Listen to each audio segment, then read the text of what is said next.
Yes, madam. Okay, let's start then. Okay, last time we were talking about so as you can remember that we have started the marketing lesson.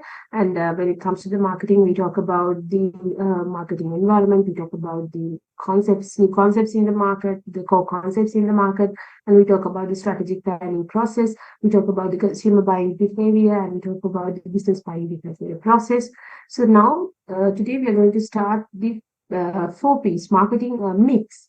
We have to start correct. So when it comes to the marketing mix, so how the marketeers try to offer their values to the customers. So that is always through the marketing mix. So when you're talking about the marketing mix, I said that you have four pieces, right? So the product, price, place, and promotion.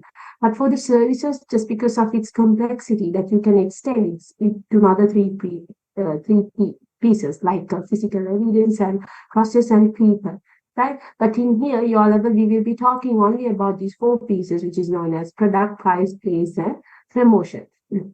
So we started to talk about the product strategy. So that means how you're going to manage your products, lines, and the brands. So when you're talking about the products, අපි product ගැන කතා කරනකොට අපි කතා කරා product mix එක, product levels. So we talk about the width එක, length එක, we talk about all these stuff. And also we talk about the product classification. That is for the consumer market as well as for the business market.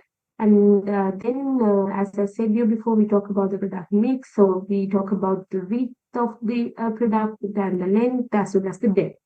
Right now, we are going to talk about the product decisions, right? So when you're talking about the product, that there are certain decisions that you have to take. Right? අපි product එකක් ගත්තාම product strategies ගත්තාම product එකක ගන්න පුළුවන් decisions කීපයක් තියෙනවා. ඒ කියන්නේ ප්‍රධානම decisions පහක් තියෙනවා.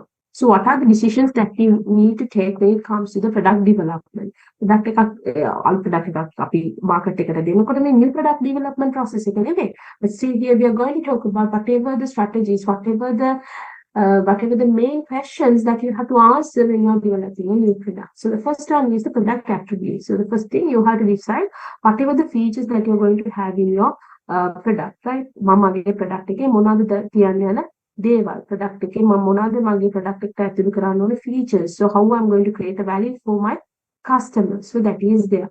So the next thing is lamai, when we're talking about the branding. So when you're talking about the product lamai, so you cannot forget the term branding. So it has a kind of a crucial place in the society or marketing. Marketing already branding කියන එකට prominent place එකක් තියෙනවා. හරිද? අපි ඒක ගැන කතා කරනවා. Brand decisions ගැන. Right? So the next thing is lamai packaging. Right, so when you're talking about the package, other kind of packaging strategies, whatever the materials that we use, whatever the benefits of the packaging, so that is there. So the next thing is the labeling. How did the label the packaging label so I'm briefly introducing whatever the stuff that we are going to discuss in this particular chapter. Right? So then we are going to talk about whatever the support services that we're going to allocate to our products. So these are known as the product decisions, right? These are the individual product decisions that we have to discuss here, right? So when we're talking about the product summary, so first we'll talk about the product attributes.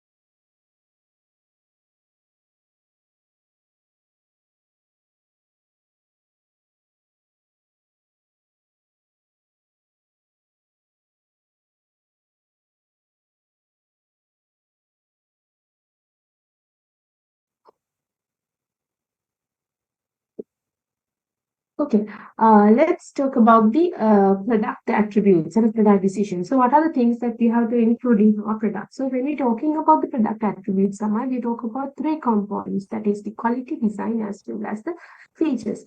Quality කිව්වම මොකක්ද අපි මේ quality කියලා define කරන්නේ. So, when it comes to the quality, Lama, you can give two definitions for the quality. So that means in terms of the customer's perception as well as the production manager or the company's perception. අපි customer කෙනෙක් ගත්තාම තමයි customer කෙනෙක් quality කියලා කියන්නේ මොකක්ද? So whenever that your product meets his expectation, he calls it as quality product. අපි හිතනවා මම බලාපොරොත්තු වෙන්නේ ලස්සන එකක්. මම කියනවා රයින් මේක quality product එකක්. durable එකක් කියන එක නම් මම බලාපොරොත්තු වෙන්නේ මම කියනවා මේක quality product. So that is customer's perception. So that is how we define the quality when it comes to the customer's lens. Right? But on the other hand, when it comes to the producers, when it comes to the production managers, how do they define quality? So they define the quality as when you can produce the product with zero defects. You can variation එක අඩු කරලා. පෑනක් ගත්තාම කියමු පෑන් ගොඩක් bulk එකක් ගහද්දි එක පෑනකින් අනෙක් පෑනට variation එකක් නැත් එක පැනකින් අනිත් පැනට variation එකක් නැත්නම් එතකොට ඒකලා ඒකට කියන quality product එකක් zero defect. So this is how production managers or the company decide whatever the quality, define whatever the quality කියලා. අර කියන්නේ අපි Toyota production system එකකදී අපි කියන්නේ Six Sigma ගැන කතා කරද්දී operation management වලදී අපි කතා කරන්නේ lean production, Kanban අනම්මනම් ගැන කියලා. So here that they say that the quality in a sense that we are going to have the products with zero defects or a minimum variation. So once you get the product that you will be achieving the same product, then if you just look at the production process, that there will be no variation. So this is known as the quality when it comes to the production managers, operation managers perceptions, when it comes to the company's perception. So see minimum base එක අඩුවේ එක වගේ products හදන්න පුළුවන් නම් variation එක අඩු නම් ඒගොල්ලෝ කියනවානේ ඒකට quality කියලා. So here when we talking about the quality ළමයි, so it includes all these definitions. So it's a kind of a combination of the customer's perception as well as the production manager's perception. So here we talk about the quality. And the next thing is the features. So what are the things that you're going to add for the products? හරිද මම මොනවාද මගේ product එකට දාන features add කරනකොට, so certainly you have to understand that when you're adding the features, you should understand the customer value. මොකද feature එකක් add කරනවා කියනම when you're adding a feature, so it gives you cost. feature එකක් add කරන්න ඒක cost එකක් යනවා. මේක තේරෙනවනේ. අර දෝනම බලනකොට feature එකක් add කරද්දී ඒක cost එකක් යනවා. එතකොට මේ cost එක වැඩි වෙන හින්දා අනිවාර්යයෙන්ම feature එකක් add කරද්දී ඔයා බලන්න ඕනේ you have to think whether this feature is accepted or demanded by the customer. Is this something that is valued by the customer? If customer doesn't value that particular feature, there is no use of adding that particular feature to your product. So that is there. So the features are there. So the quality as well as the features. Then you have to think about the design. Design කියලා කියන්නේ සමහරවල් features තිබ්බත් වැඩ quality උනොත් වැඩ නැහැ. සමහර appearance එක appealing product එකක් වෙන්න ඕනේ. So it has to be an appealing product. So then only the customer might be attracted to your product. Like sometimes the color, sometimes the size, sometimes the weight. So everything matters. So this design is also something important. So when it comes to the product attribute decision, so that means whatever the things that you are going to include in your product, අපි අපේ product එකේ include කරන්න යන්නේ මොනවද කියලා decide කරන්නයි යන්නේ. එතකොට අපි ඒකේ පළවෙනියටම decide කරන්න ඕනේ අපේ quality එක මොකක්ද, අපේ features මොනවද, අපේ designs මොනවද. So everything has to be decided here. Okay, so that's about the product decision. Now we are going to talk about the brand decisions. So just before the brand decisions ගැන කතා කරන්න ගනින් අපි කතා කරමු branding කියලා කියන්නේ මොකක්ද කියලා. So when you're talking about the branding ළමයි, so that is the crucial issue, crucial component when it comes to the product strategy. Right? So if you just think about the brand, when you try to create a brand, you cannot create a brand overnight. හරිද? brand එකක් කියන එක එක දවසකින් එක රැයකින් හදන්න බෑ. So you have to take a lot of efforts and lot of time and lot of money in order to create the brands. If you just think about the companies like Japanese Toyota, or if you just think about the Coca-Cola, right? So how long that they have been trying to create this brand, how long that they have working together in order to create this brand, right? So that is there. So brand එකක් කියලා කියන්නේ, so that is the power of the company, right? So අපි සමහර වෙලාවට හිතනවානේ ළමයි features දීලා customer සතුටු කරන්න ගියාට, so that is not sustainable. So companies, as a company, you have to always understand the importance of creating a brand. Right? Brand එක create කරාම customer loyalty එක, customer relationship එක, retention එක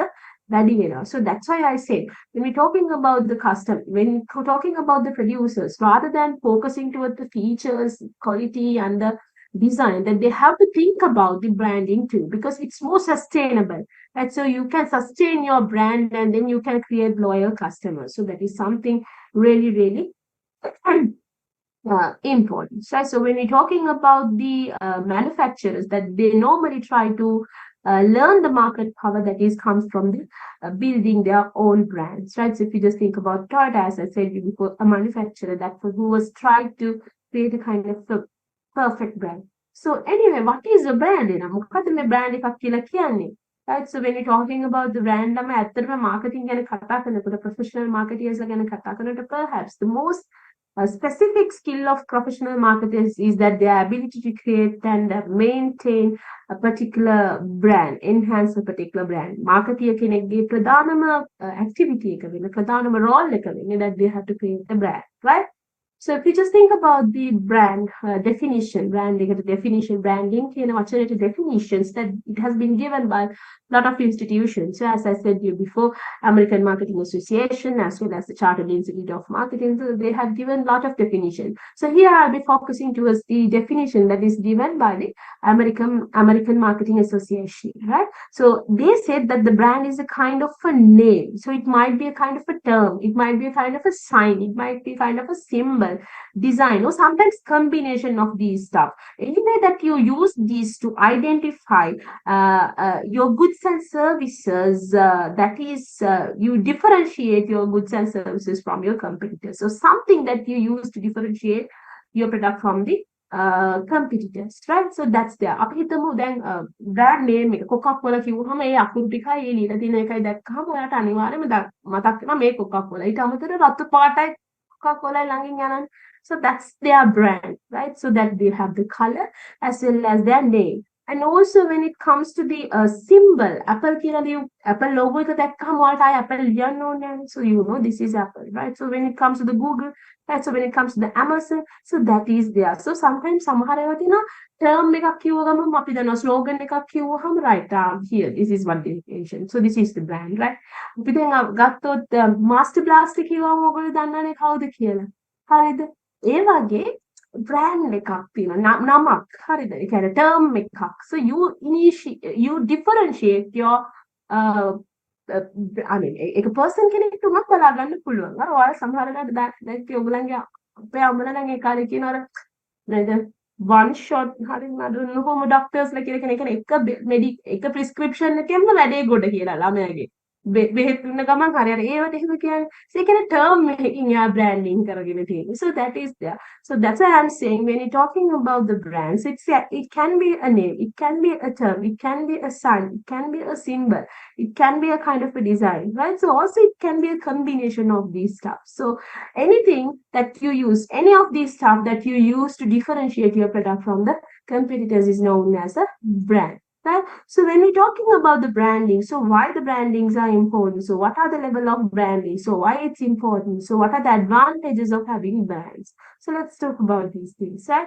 So when we're talking about the brands, Lamai, so the brands like it has several levels. So the first thing is that when it comes to the brand, so it gives the attributes, so it gives the benefits, it gives the values. And then it creates the culture, then it creates the personality, it creates the user. So this is how it goes. So for an example, let me give you a kind of brand with the examples, right? We do attributes, right? So a brand always brings to mind certain attributes. So අපි ගත්තොත් Mercedes ගත්තොත් හරිද Mercedes Benz එක ගත්තාම Mercedes suggests that it's a kind of an expensive car, right? So it's well built, it's durable, and high prestige is there. So these are the attributes that you get from Mercedes Benz, right? So a brand brings something to your mind, so some kind of attributes to your mind. So that is there. So what are the benefits? So attribute must be translated into functional and emotional benefits, right? So if you just think about the Mercedes Benz, here the attributes durable, so that should be translated into the functional benefit. So that means I won't have to buy another car for several years because it's durable, right? So that is the benefit that I'm going to get from Mercedes Benz. So that's why I said when it comes to the benefit, right? So attribute has to be translated into a functional benefit. So here the benefit is that I don't need to buy another car for several years. So that's there. So the next thing is the value. So the brand says something about the producer's value. හරිද අපි ගත්තාම brand එකක් එක කියනවා producer ගේ තියෙන value එකක් ගැන. So if you just think about the Mercedes example again, so the Mercedes stands for high performances, right? Safety is there and the prestige is there. So these are the values for the customers, right? So that's there. So how does it create the Mercedes-Benz culture? So the brand may represent a certain culture, you know. So if you just think about the Mercedes represent a kind of an high quality culture, right? So organized particular person, අපි දන්නවා Mercedes එකක් පාවිච්චි කරනකොට, right? So this is the culture that they have. So it's a kind of an organized, efficient, high quality person, right? And it creates a personality. Culture can එහාට ගිහින් ඊට පස්සේ එක personality එකක් build කරනවා. So the brand can project a certain personality. Right? So the Mercedes may suggest a kind of a bossy person. අපි දන්නවා Mercedes එකක් පාවිච්චි කරනකොට ඒකනේ ඔයාලා බලන්න ගොඩාක් පරණ මිනිස්සු පාවිච්චි කරන්නේ හරන හොඳ අර ලොකු පොසිෂන්ස් වල හිටපු ස්ටේටස් තියාගෙන මිනිස්සු කොහොමද එයාලා පාවිච්චි කරේ Mercedes Benz, right? ඒ මොකද එයාලගේ ඒ personality එක පෙන්වන්නේ, right? So that is there. So when you're talking about the users, so that brand suggests that it's a kind of the customer who buys or use these particular products. So you know when it comes to the Mercedes vehicle, as I said you before, so that is more likely to be bought by 55-year-old top managers other than the particular clerk in 20 years old, right? So that's there. So these are the important things. So when we're talking about the brands, right? So this is how we're gonna through the levels of brands. So when we're talking about the brands, so there is another concept which is known as the brand equity. හරිද brand ගැන කතා කරනකොට අපි කතා කරන තව දෙයක් brand equity එක කියලා. Brand equity එක කියන්නේ equity එක කියන්නේ මොකද? asset එකක් කියලා කියන්නේ. Right? So that's there, right? So when it comes to the brand, also a kind of an asset for your organization, right? So when we're talking about the brand, so it has, I mean, when it comes to the customer that they know about your product, brand awareness, it's there. When you have a brand, customers accept the particular brand. So the brand acceptability is there. And when you're having a brand, so the customers prefer that particular brand. So the brand preference is there. Right? So when it comes to the brand, customer becomes loyal to that particular brand. Brand awareness, acceptability, preference, and the loyalty is there. So this creates the brand equity. So just because of these stuff, so your brand become a kind of an asset for your organization. For example, if you just think about the Coca-Cola as a brand, so it says that අපි කියන Coca-Cola එක brand එකක් විදිහට ඒක asset value එක ගත්තාම name value එක brand value එක ගත්තාම සමහර companies වල turnover එකට වඩා වැඩි කියලා. So that is there. So when it comes to the brand, so you have to think about, because it is highly related to how many customers rate a particular product, right? So it is also important when it comes to the brand recognition. So how you gonna perceive the quality of a particular brand, how strong mental, emotional that you have, I mean, that is associated with your brand. So this everything includes in brand equity. How is the brand equity? ඊළඟට මොනවද මේ brand එකක් තියෙන එකේ ප්‍රයෝජනයක් වෙන්නේ? What are the benefits of having brands? මම අර කිව්වා වගේ brand එකක් තියෙනවා කියලා කියන්නේ ළමයි. So it's always give a value for the customer. හරිද? ඔයාට මේ brand එකක් තියෙනකොට ඒක differentiate කියලා ඔයාගේ product එක අනිත් අයකින් differentiate කරලා අඳුර ගන්න පුළුවන්. දැන් උදාහරණයක් විදිහට කියන්නකො සුපර් මාකට් එකට ගියා කියලා. සුපර් මාකට් එකට ගියාම කහ පාට තියෙන Nestamol පැත්තකට දාන්න so identify කරන්න පුළුවන් ලේසියි. ඊළඟට brand name එකක් තියෙනකොට ඔයගොල්ලෝ loyal වෙනවා. දැන් අපි ගත්තාම ලංකාවේ top banking brands කියලා හැමදාම POC තියෙනවා. ඒ customer service එකකින් නේද? නෑ. Because it's of the credibility. Credibility එක තියෙනවා සමහර brand වල. ඒ එක්කම ඒ credibility එක හින්දා මොකද වෙන්නේ? සමහර brand වලට customers loyal because they always do their transaction with that particular brand because of this brand එක හින්දා එයාලා ඒකට loyal වෙනවා.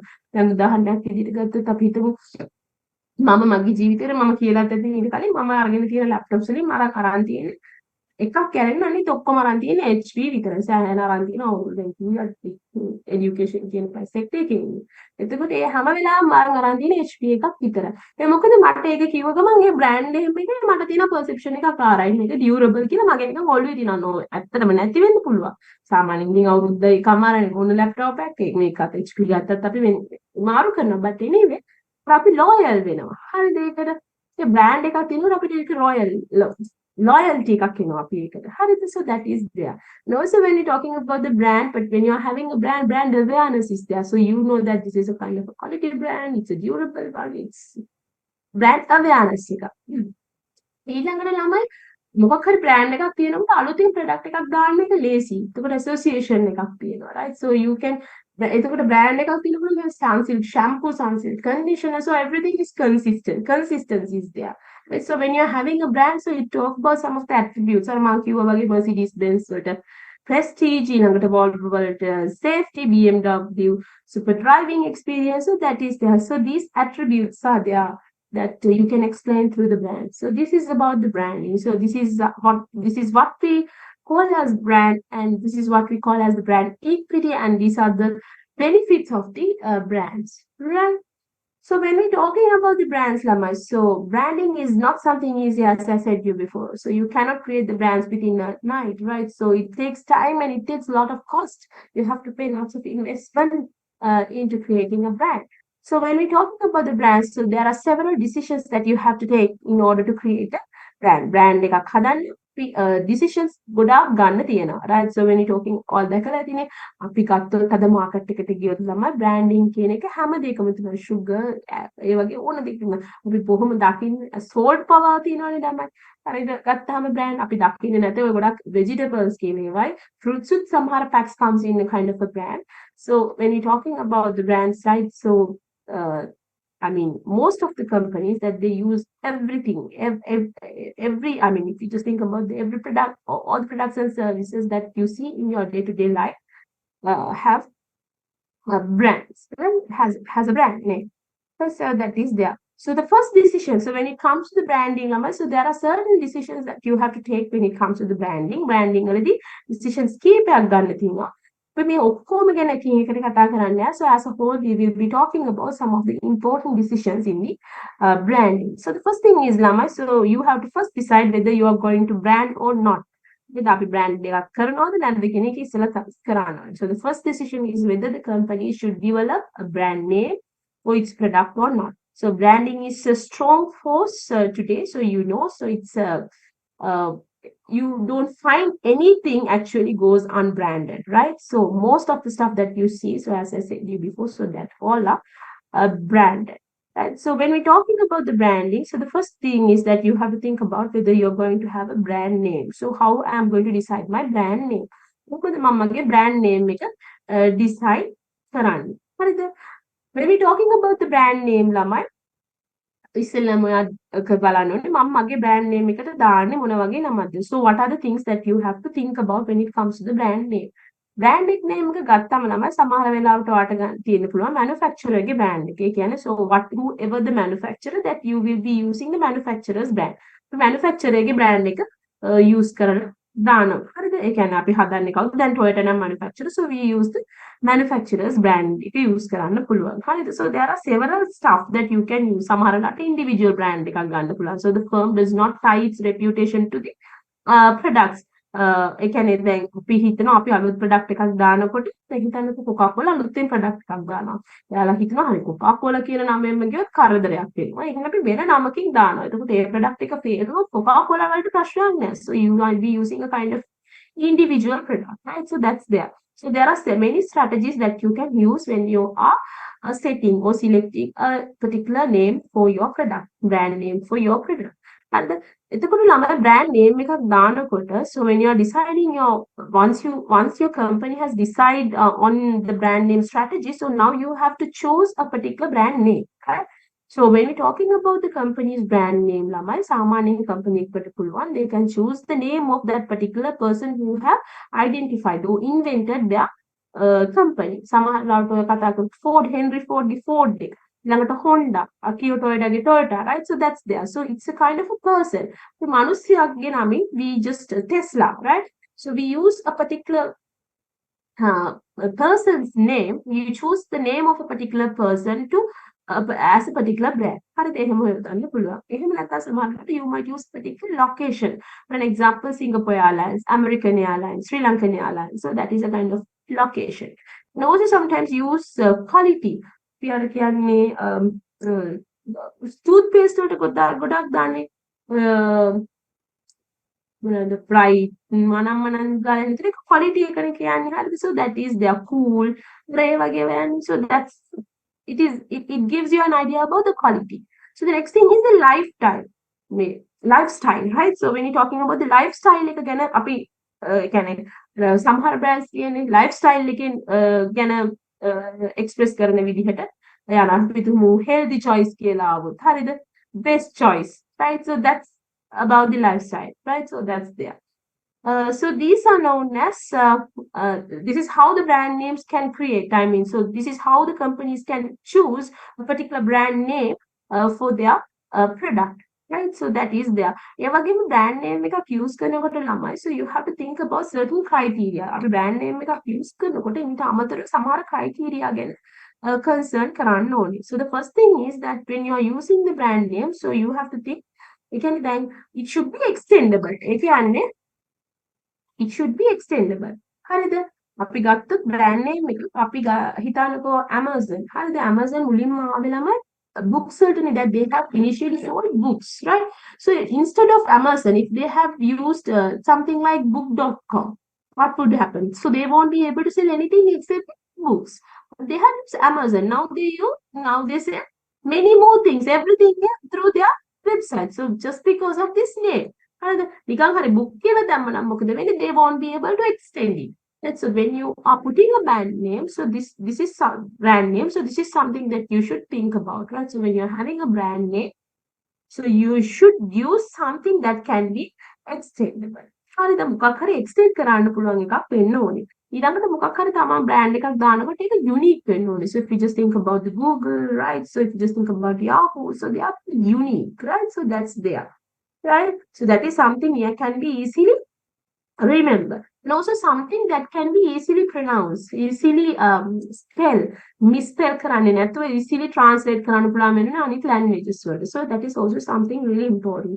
ඒ වගේම සමහර ඒවා තියෙනවා ළමයි, so when we talking about some of the brand names, they carry poor meanings, right? So especially, so when it comes to a particular brand name, when you're putting a brand name, it should not carry poor meanings in other countries and other languages. For an example, when you're talking about the Nova, it's a kind of a poor name for a car to be sold in Spanish speaking countries because it means that it doesn't move, right? So when you're having a particular car which says it doesn't move, so that's a problem, right? So that's there. So this is what I wanted to tell you when we talking about the brand name. ඒ වගේම සමහර brand names තියෙන එහා පැත්තට හැරෙවුවහම සම්පූර්ණ නරක තේරුමක් කියන bad meaning එකක් තියෙනවා අනිත් රටවල් වල. Right? So I as remember Pajero සමහර brand names තියෙනවා ඒ වගේ. When a brand names ඒගොල්ලෝ use කරනවා, they use other brand names for some of the other territories, right? So that's there. So that's about the brand name. So now we are going to talk about the brand strategy decision. So we have talked about this brand sponsor. No, we didn't talk about the brand sponsoring. So I said, අපි මම කිව්වේ අර ඔයාලට private brand එක name එක පාවිච්චි කරනකොට manufacturer ගෙන brand එක use කරන්න පුළුවන් අර ටොයටා කියනවා වගේ. එහෙම නැත්නම් වෙනම private brand එකක් individual brand එකක් ගන්න පුළුවන්. එහෙම නැත්නම් කාගේ හරි දැන් අපි pizza hut එක කරන්නේ license එකක් අරගෙන license brand එකක් ගන්න පුළුවන්. So otherwise co-branding in a sense, when you're talking about the co-branding, sometimes we take it into the branding strategy එකක් විදිහට අපි ගන්නවා. මේකේ තියෙන මේ co-branding කියන එක අපි මෙහා පැත්තට අරගෙන branding strategy එකක් විදිහට කතා කරනවා. For an example, so the two brands can get together and create a one single brand, right? Brand name. Hero had ඒ කාලේ. So that's a kind of an example, right? So the next thing is the brand strategy. So now we are going to talk about the brand strategy. Company, when you're talking about the company, that they have many choices that they can use as the brand strategies, right? So the company can introduce a particular brand like a line extension, brand extension, multi-brand, or new brand, or co-brand. So let's talk about these branding strategies with example. So when we're talking about the brand strategies, so it can be the dimensions, the criteria that you're going to use for the branding strategy is the product as well as the brand. So product can be an existing or new product, or the brand can be an existing or new brand. So first, let's talk about the line extension. Line extension, so it's for an existing product, existing brand. You do not have a new brand, no, neither new brand, no new product, right? New product එකක්වත් new brand එකක්වත් නෙවෙයි තියෙන existing brand එකක් කොහොමද existing product එකකට එක්ක යන්නේ. For an example, if you just think about Sunsilk ඇවිල්ලා අපේ shampoo එක product එක වෙනසක් වෙන්නේ නැහැ, brand එක වෙනස් වෙන්නේ නැහැ. එකම දේ ඇවිල්ලා අර පොඩි foam එක වෙනස් වෙනවා. ඒ කියන්නේ අපි කියනවා හරි smooth hair fall. හරිද smooth shine or no home piano. And so this is a kind of an example for line extension. So the line extension, so that introduce additional items in the same product category under the same brand, right? So sometimes you might be adding new flavors, new forms, new colors, and new ingredients, a kind of new package size. So that is there. So it's known as a line extension. For an example, for sunset, that you have the shampoo and you have a sachet. So it's not a new product. So it's a kind of a line extension. So that is there. So you are changing the form, the way that it has, right? So you are changing the flavors, you are changing the ingredients. So that is known as the line extension. So the next thing is known as the brand extension, right? Brand extension එකක් කියලා කියන්නේ here you are using a new product existing brand එකම extend කරනවා. So that is known as the brand extension. So the company may use its existing brand name to launch a new product in other categories, right? So that is there. For an example, if you just think about the Cargill's Wood City, that they have used the Cargill's name for Cargill's banking, right? So they were in the retail and then they moved towards the banking sector. So they use the Cargill's name. So the existing brand name for a new product category, right? So that's a kind of an example. So the next thing is the multi-brands, right? So the multi-brands, in a sense, if you just think about the companies, so that they might normally introduce additional brands in the same product category, right? So that is there. So that's known as the multi-brand. හරිද? එකම brand name එකකින් ගොඩක් ඒවා යන්න පුළුවන්. So ඒ කියන්නේ අපි හිතමු Volkswagen වගේ ගත්තොත්, so they have different names for the low-end customers, different names for the high-end customers. So these are the multi-brands, right? So that's there. So when we're talking about the multi-brand, so the existing product category with the new brands. Okay. Then the new brands. New brand එකක් කියලා කියන්නේ new product එකක්, new category එකක්. හරිද?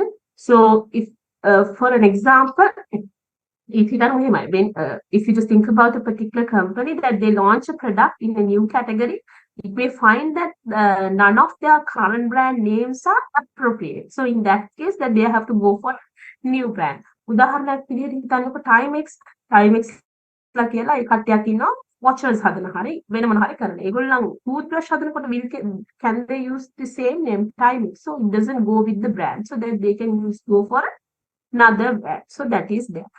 When you are launching, when a particular company is launching a new product, a new category, so if they feel that the existing brand name is inappropriate for their new product, so then they can change.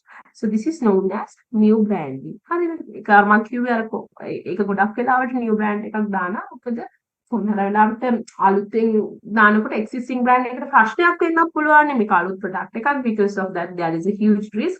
So if you fail in the market, it won't harm your existing brand. So in order to separate your brand from the existing, you separate your new product from the existing brand, so you can use a new brand. So that is known as new brand strategy. So apart from the new brand, you also have something called co-brand. So that means a kind of a rising phenomenon, as I said you before. So co-branding කියලා කියන්නේ අපි සමහරවිට මේකට dual branding කියලා කියනවා. So two or more well-known brands are combined to offer a particular value to the customer. Right? So that is there. So when you're talking about the flights, Amex ලගේ තියෙනවා අහලා Amex flight miles කියලා airline card එකක්, credit card එකක්. කවුරු හරි mic එකක් ගන්න.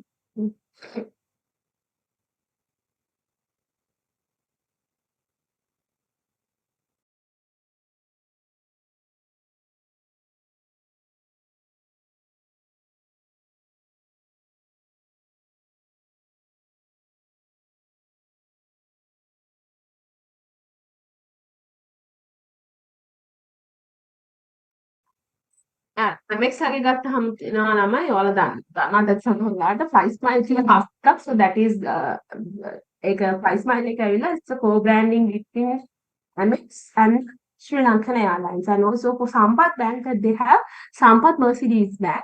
So it's a kind of a credit card that they offer for the Mercedes Benz vehicle owners from the demo. So that is a kind of a co-branding in between the demo and Sampath. So it's a kind of Mercedes Bank, Sampath Mercedes Bank.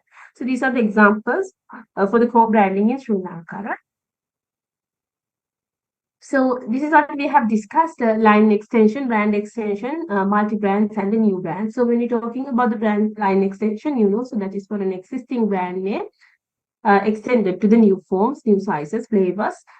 So anything won't change, right? Existing brand for existing product category. So the next thing is the brand extension. So as we have discussed, existing brand names can be used for the new products. So the multi-brand in a sense, so the new brand names introduced in the same product categories, right? So the new brands, so the new brand name in the new product category, right? So that is so we are going to talk about the packaging now. Packaging at the Hamanama. So you know that packaging is something really important. Most physical attributes have to be packaged and labeled. So when we're talking about the packaging, so it includes the activities of designing and products as well as the we can අපේ product එක කොහොමද ගෙනියන්නේ customer කියන එකනේ package එක කියලා කියන්නේ contain එක. So there should be a kind of a container to include your products, right? So how you going to include, how you going to pack your products. So when you're talking about the packaging, so there are some of the regulations and some of the fundamental rules that is applicable for the packaging. Again, සමහර packages ගත්තාම ඔයාලා තියෙනවා that is based on the nature of the food product. I mean, nature of the product. يعني සමහරවිට food product එකක් නම් ඔයා දන්න එක vacuum වෙන්න ඕනේ සමහර වෙලාවට සමහර temperature එක බලන්න ඕනේ humidity එක බලන්න ඕනේ so everything has to be maintained so there are certain standards that you have to follow that is based on the nature of that particular product so anyway ළමයි when we talking about the packaging in general packaging කොච්චර important කියලා කියනවා නම් ළමයි so the marketers සාමාන්‍යයෙන් කියලා කියනවා many marketers have called packaging as the fifth P because along with the price, product, place, and the promotion, packaging is also something really important to market your product. So that is something really important, right? So if you just think about the Coke bottle, කොච්චර famous packaging එකක් විදියට ගත්තම මේක ඇත්තටම brand එකේ කැලලක් වෙලානේ තියෙන්නේ. So that is there. So the packaging is, that's why I said the packaging is something really important. Packaging ගත්තාම ළමයි package කරන්න පුළුවන් levels තුනකට. There you can identify 3 levels in packaging. So the first level is the primary package. That means the place, I mean the fact that you're gonna contain the product. අපි හිතමු Coca-Cola නම් Coca-Cola bottle එකේනේ Coke දාන්නේ. එතකොට ඒක තමයි primary package එක වෙන්නේ. හරිද? So the primary package in a sense that whatever the thing that you use to put your product in, right? So that is known as the primary package, right? ඊට පස්සේ Coca-Cola bottle එක අපි ගත්තාම මේ කඩේකට යවන්න ඕන දක්වනවා plastic මේකකට දාන tray එකක් වගේ එකකට මේ stack කරන්න. So that is the secondary package, right? We call it as the secondary package. So that is in a kind of a cardboard or plastic box where you stack your product, right? So then when you need to ship them, then ඊට පස්සේ Coke ship කරන්න නම් මොකද වෙන්නේ? ඒවා වෙනමයි අපි corrugated box වලට දාලා boxes වලට pack karna. So this is known as the shipping package. So you have the primary package, secondary package, as well as the shipping package. So these are the 3 levels of packaging, right? So when we're talking about the packaging, why it is important to have why it is this much important, right? So when we're talking about the packaging, so it's it's අපේ packaging එක ගත්තාම ළම ඒක self market force එකක් විදිහට act කරනවා. ඒ කියන්නේ අපි මේ product එක supermarket එකේ දැම්මම you cannot stand in front of your product අපිට අපේ product එක ගාවට ගිහිල්ලා ඉස්සරහා ඉඳගෙන ඒක විකුණන්න බැහැ. So the package itself do this task, right? So self service is there. So if you just think about this typical supermarket, right? So if you just think about this typical supermarket shopper, right? So that they passes more than 300 items per minute, right? So whether we are going to buy that particular product or not, 50% of the customers are influenced by these packages, Lamai. So when you have a kind of an elegant, attractive package, then you tend to buy that particular product. බඩු 500ක් විතර බහු කරගෙන යනකොට එකපාරට ලස්සන මොකක් හරි එකක් තිබුණොත් ලස්සන පැක් එකක් තිබ්බොත් ලස්සන දෙයක් තිබුණොත් අපි ගන්න බලනවා. So that is known as the self-service. So when we're talking about the package itself, introduce themselves to the customers, right? So you don't have the sales staff here, Salesforce people there, so that they sell by their self, right? The package again, my customer හොඳටම හැමදේම අඳුරගන්නේ. And also a sales task. So when it comes to the packaging, so that they have a competitive advantage, they can differentiate their product from the other competitors. අර කිව්වේ Nestomalt තිබ්බම කහ පාටට අපි අඳුර ගන්නවා කියලා. So that is there. So it's a kind of a competitive advantage. You differentiate your product from the other people, so they can directly identify your product, right? So that is there. So the company and their brand image is everything there. ඊළඟට තමයි සමහර වෙලාවට packaging එක තියෙනවා මේ ඔයාලා දැකලා ඇති අර Carlsberg six pack එක කියලානේ beer හතරකට, so you can carry it easy. ඒක අරගෙන යන්න ලේසි. So it's also a kind of an advantage. So if you just think about the toothpaste අර pump එකක්, the pump කරන එකක් තියෙන අර Colgate ලගේ dispense එකක් වගේ, so it's easy to get it, right? So that is there. So it's a kind of an example. And also, so there might be some, it's again a mouthwash. Listerine kila mouthwash ekak tiyena, eke tiyena mouth strip ekak, right? So instead of the mouthwash, that they have a kind of a strip, right? So then you can use it and dispose it easily, right? So that is also kind of a new innovative packaging which gives you the competitive advantage. And also the product safety. So this is the place you pack your products. So you, for the product safety of your product also, the packaging is something really important. And the package karama thamai ekape insects against also from the microbial attack. So it's protect from many factors, right? And the next thing is the labeling, right? Api packaging out passe api kata karna api ඊළඟ decision. So if you can remember, so the first decision was that we had to decide whatever the product attributes and product features that we wanted to include to our product. So the next was the branding decision. Then we have decided about the packaging. And then the next thing is the labeling. So when you are packing particular thing, so that there is always incorporate thing which is known as the labeling. But the labeling, it might be a kind of a specific tag that is attached to the product, or sometimes that is design a print package came print graphically identify karagan. So when you are having a label, so it has three types of duties. The first thing is the identification, the descriptions, as well as the promotes. Right? So how can you identify the product? Right? So when it comes to the label, so it contains your brand name, right? Or the brand tag, right? So that is there. So it helps you to identify your brand. And also when we're talking about these labels, it describes many things. The මොනවද ඒගොල්ලෝ describe කරන්නේ. සමහර වෙලාවට ඔයගොල්ලෝ product එකක් ගන්නකොට it has many grades, you know. අර අපි කියන්නේ sugar level එක කියනවා. And it describes about දැන් අපි ගත්ත tea වගේ එකක් coffee ගත්තාම මේවට කියන්නේ fine coffee හැම කියලා label කරන්න. So the grade can be described. And also it describes whatever the things that contain sugar content එක මෙච්චරක් තියෙනවා නම් කහ පාට රතු පාට කොළ පාට දාන්නේ. So that grade can be described. And also it describes whatever the ingredients there, right? So when it was made, when where it was made, where it was manufactured, right? So what it contains, how it is to be used, everything is there. That's what it describes. And also you can use the label in order to promote your product through the some of the graphics. අපි සමහර වෙලාවට buy one get one free කියලා ගමුත් අපි ඒක දාන්නේ package එකේ තියෙන label එකේ නේද. ඒකෙම දානවා ඉස්සෙල්ලා මෙච්චරයි මේක cover sheet. Then the service quality. Full service quality එක වැඩි කරගෙන තියෙන්නේ කොහොමද ඒගොල්ලන්ගේ service standards මොනවද? So that they have some of the අපි සාමාන්‍යයෙන් service quality එකක් දෙනකොට නයි.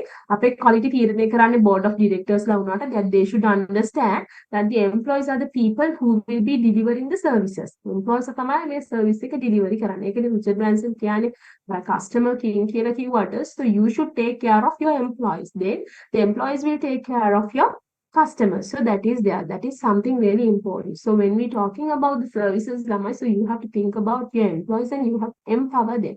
ඒ කියන්නේ හිතන්නකො cash office එකේ කෙනෙක් ඉස්සරහා ඉන්නවා. එයා තමයි customer එක්ක deal කරන්නේ.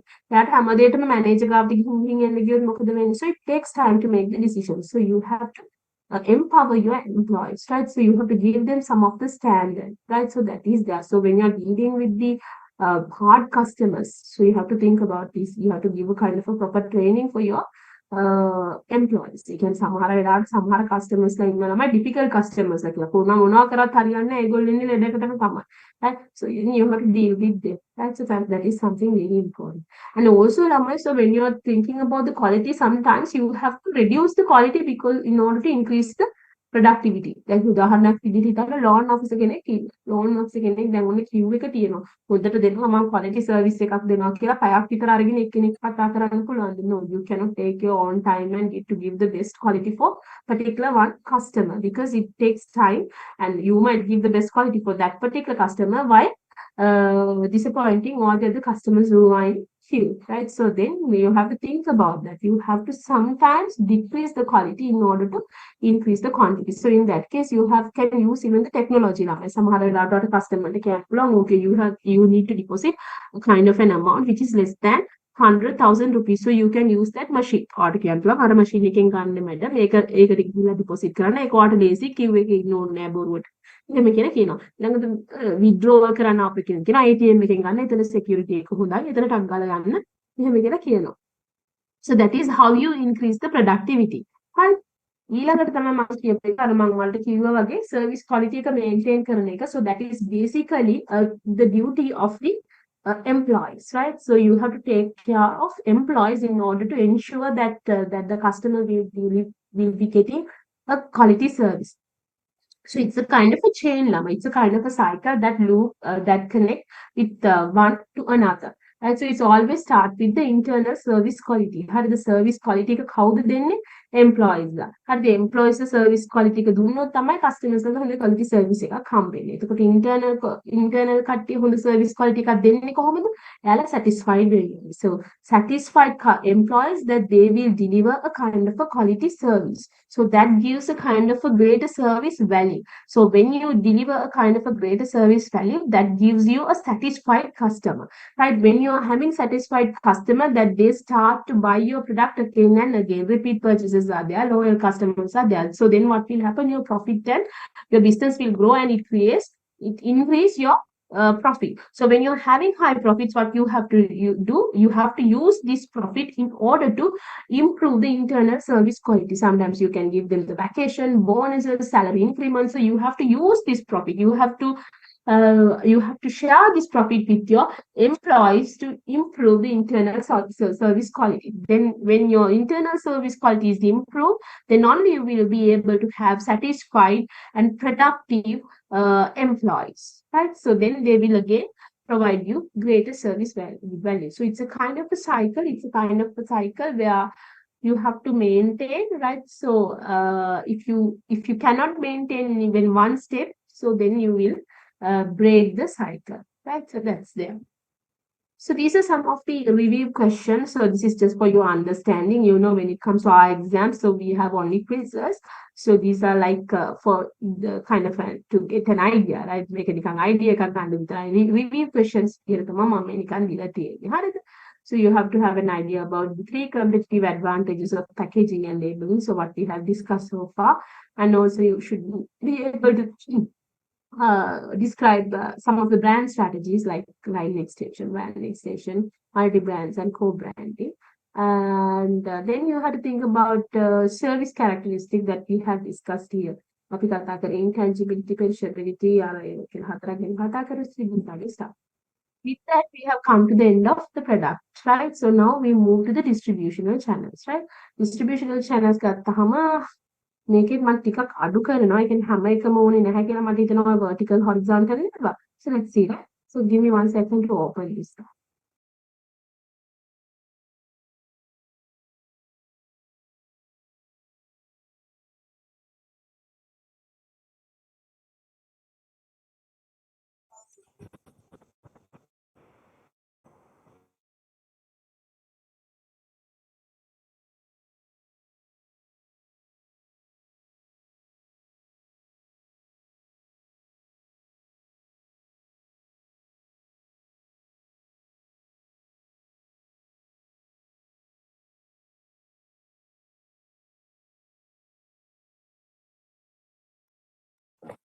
Okay, let's talk about the distributional channels. Distributional channels කියලා කියන්නේ මම හරියට simply මේක කරන්න යන්නේ. ඒකේ තියෙන ඔක්කොම slides උත් සමහරට බලන්න ඕනේ නැති වෙයි. හරිද? Because I'll be skipping some of the slides because for your level I don't think that you need that much of stuff, right? So when we're talking about the distributional channels, so once you produce something that you have to take that particular product to the customer. අපි මොන හරි දෙයක් organization එකේ හැදුවට පස්සේ product එක or service එක you have to take it to the customer. So it's really nice if you can directly take your product to the customers. හරිද අපිට මේ ගිහිලා මේ product එක customer ට දෙන්න පුළුවන් නම් ගොඩක් හොඳයි because you don't need to spend in between intermediaries. So ඔයාලා දන්නා when it comes to the agricultural marketing, so that is the biggest problem in agricultural marketing because when it comes to the one end, you have the farmers who have put a kind of a huge effort in producing their products so that they have their food product harvest with them so that they have made a kind of a huge effort. So they sell that for a very small price. But on the other hand, you have the customers who pay marginal, huge, substantial prices for these products, right? So who get the profit? So that is in people who in between farmer and the consumer. So this is what we always try to reduce. We can see that when it comes to the intermediaries within the farmer and the consumers, that they get unfair, unnecessary, a substantial profit for themselves. So this is a kind of very something that is a kind of an unfair, but we always try to give the maximum to the farmers as well as you try to reduce the prices that the consumers should pay for this particular food product. But still, when it comes to this issue, so it has been there in agricultural markets for several decades, but still we couldn't find a kind of a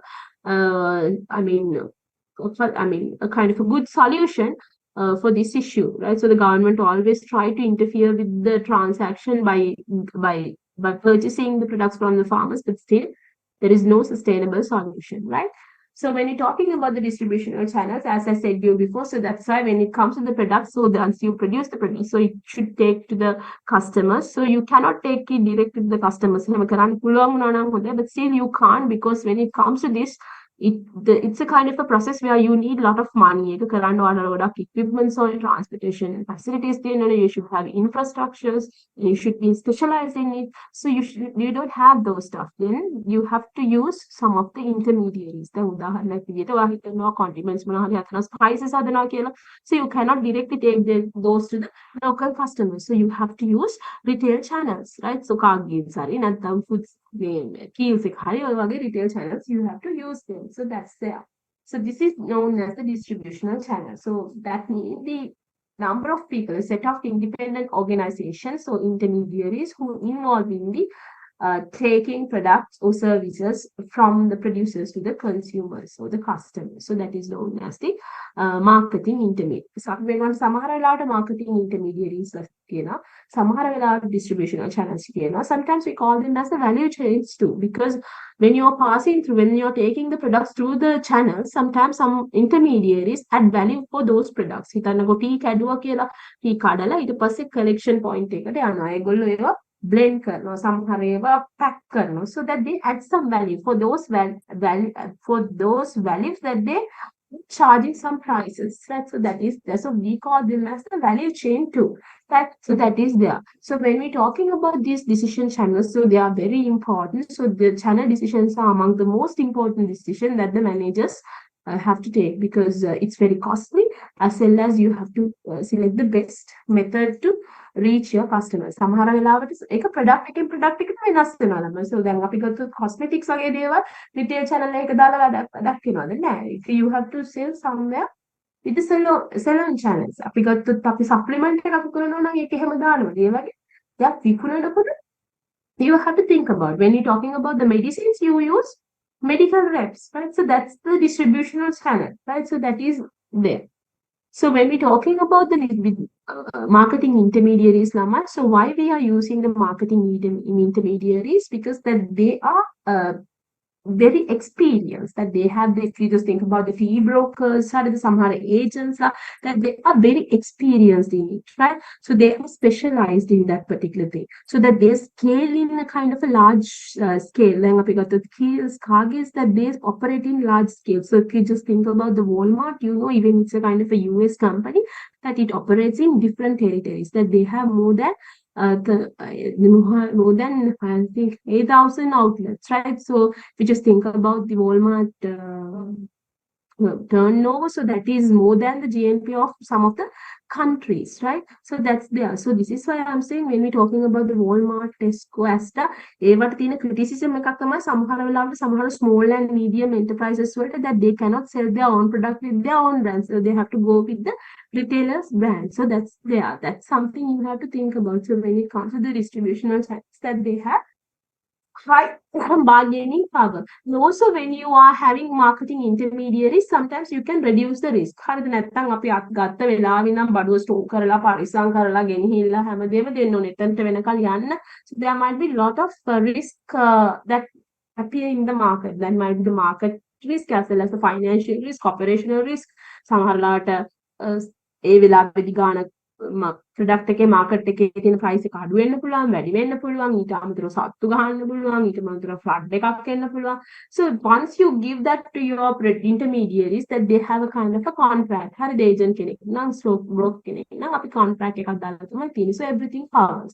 So this is why normally the producers that they use distributional channels. So when it comes to the distributional channels, so the primary function of the distributional channel is that you are physically transporting a product from the producers to the customer.